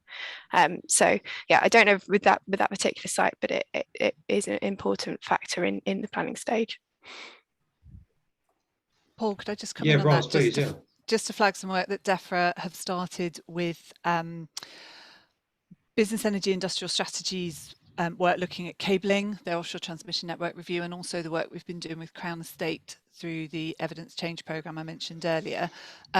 We're working with the fishing and the offshore wind industries to try and address some of those questions up front, because I think one of the big things that we're hearing from the fishing industry is that they feel very shut out of any of those kind of early design conversations, that perhaps we could be making, there could be a double win there for both the marine environment and for sustainable fishing. So we're on the case with that. My colleague Audrey Jones, who some of you might know, is leading that. Yeah, thanks, Ros. And I mean, a related question to this was around then that displaced effort and what happens to that displaced effort, and does that create more impacts elsewhere or not? And so what are the implications of displacing the effort? I just wondered, any sense of that, or anyone else wants to comment on that? So in the research we did, we didn't see any signs of displacement. We think that's mainly because the sites we looked at were very small. So any fishing activity not taking place within those sites could kind of be distributed elsewhere. Whether that changes with the huge increase in the spatial area covered by wind farms, that is important to look at. But it also makes it so important that things like our offshore MPAs, we're managing fishing in those with bottom trawl bands and things like that. So it's viewing the whole system as a whole, I think, which is really important. Yeah, thanks, Frith. Thanks. Just going now a bit deeper into deeper waters, Sebastian. So your presentation raised a few questions. I mean, the topic of decommissioning, repurposing old oil and gas infrastructure has been around for some time. Very long time. I remember studying it as an undergraduate oceanographer many decades ago. So, I mean, where's the debate at now with that? Are we able to have a constructive debate? That was the question about decommissioning and repurposing, and also as part of that, who pays for this? Who pays for those efforts? Absolutely, I think it's a really good question, and as you say, the debate has been going on for a long time, and you know there are really lots of valid arguments from all directions. But in terms of can we have a constructive conversation about it, I would like to think yes, and I think there's a lot which has happened in the last year, in the last 6 months. You know, we had COP, and I think that the view of everybody is much more forward-looking now, and looking into the future as well. And of course, we have to consider everything in the present day. We're living in the present day, but I think we need to be taking that future view a little bit more.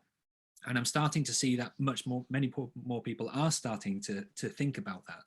And so one of my worries with, let's say, cold water corals, for example, is that we quite often focus on the present day impacts, but by not considering how their habitat is changing in the long term, we may be shooting ourselves in the foot further down the line by only considering things in the present day. So I think in terms of the conversation about decommissioning, I'd like to think it is changing. We're thinking about, well, what's actually happening to our natural ecosystems anyway? And that's becoming part of that conversation. Like, well, can these maybe help these? And so does that open up this whole other part of that conversation of like, well, does this have a future-proofing angle for the conversation to now go on to? So I think I'd like to think the conversation is changing. And in terms of who's paying for it, of course, the oil and gas industry are paying for it, but supported, let's say, through tax relief through the government as well. So in a way, we're all paying for it in some way, shape or form. So we are all invested in this. And so, and another part of the question is, well, could we afford to, let's say, rather than take everything out, could we take a more nuanced approach? Maybe we remove the top part of existing structures and leave the jackets. I think this is the kind of nuance that we need to start exploring and need to have part of that conversation.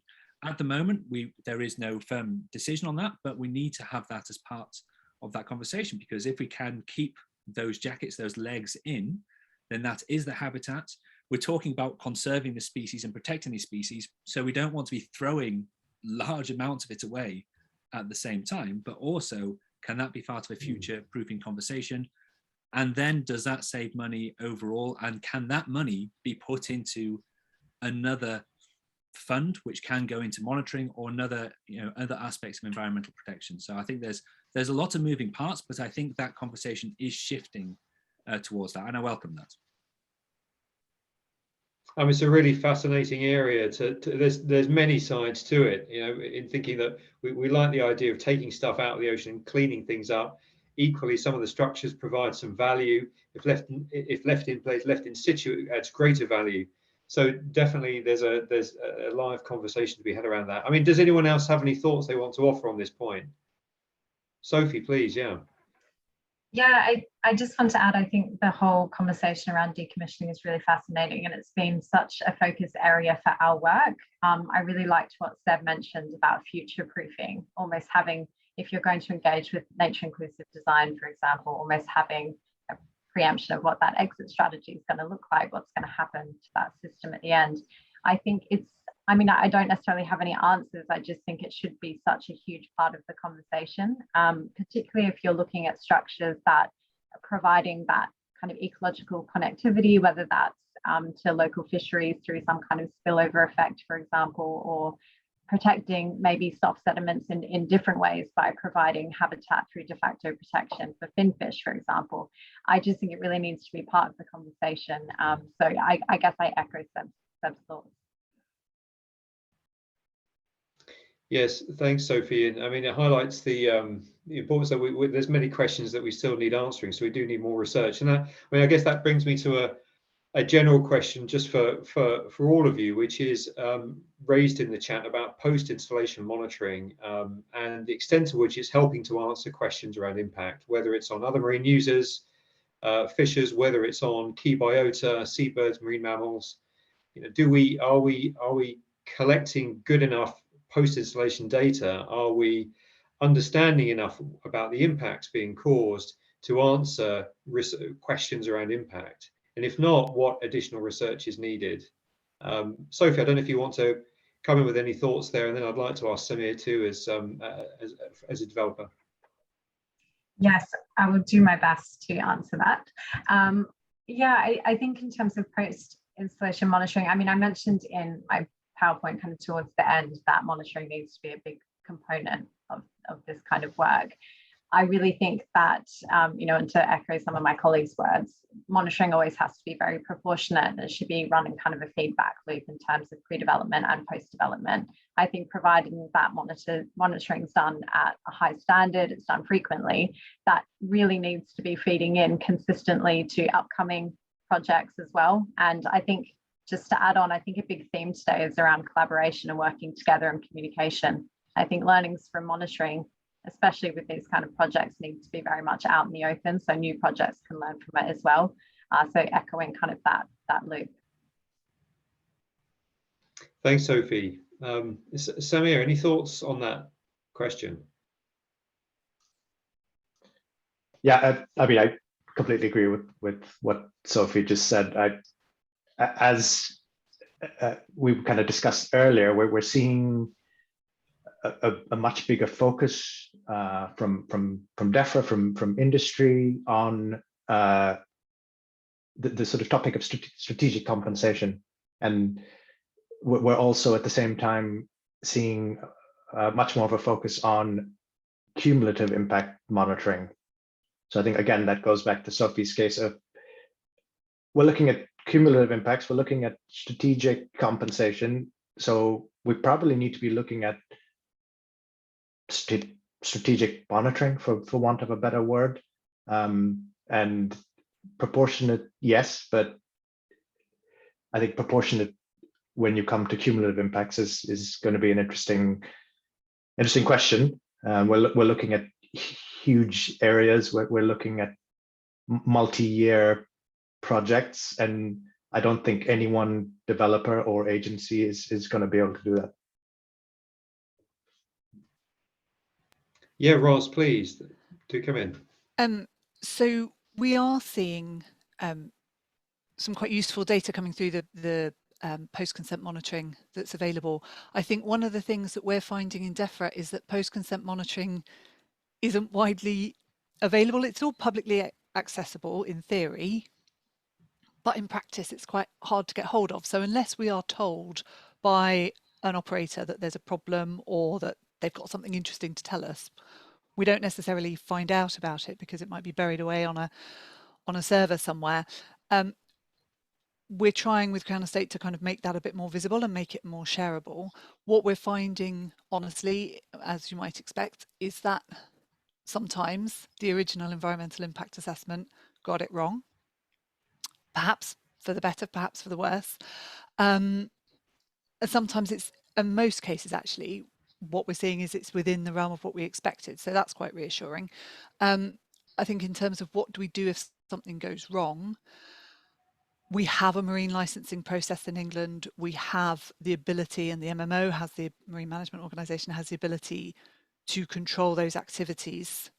I think what has been really reassuring to us is that the offshore wind industry is really setting a good example of how to work with government when things do go wrong, and being very open with us about what they can help us with and what is beyond the sphere of their control.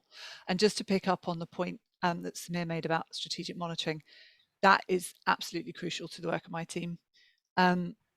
We have a program of work looking at that because of getting that feedback loop going and making sure that we learn stuff that influences decision making, that then influences consenting orders, is really important. I think one thing just to really make clear though, the regulatory complexity of the marine space in England in particular and across the UK is quite dense. You have layer upon layer upon layer, and actually as a core policy department, DEFRA doesn't actually have any input to any of it. So it's all with Crown Estate, with BAYS, with the MMO. it's not something that we can necessarily influence. We can advise, we can apply pressure, but we don't have any statutory levers to make things happen in the way that we might want. So again, what I would say is that any evidence that is coming through from NGOs or from academic institutions that adds weight to this need to get that balance right between marine recovery and development, the more we can get that out there and the more we can share it amongst ourselves, the easier my job gets, basically, and the better it becomes for everybody. Thanks, Ross. And I'm sorry, I noticed that Jean-Luc, you had your hand up and I forgot to bring you in. Did you want, Samir wants to come in as well. Do you want to come in quickly first, Jean-Luc? Just briefly, I think we need to monitor benthic ecology, and we don't need to monitor mobile species, and we need to monitor ecosystem services in relation to particularly the benthic species, but someone mentioned plankton communities as well.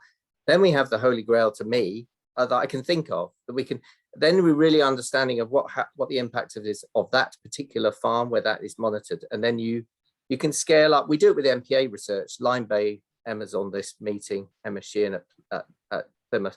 You know, we scale up the ideas of what happens in one site and extrapolate. And we have to do that to be cost effective in society.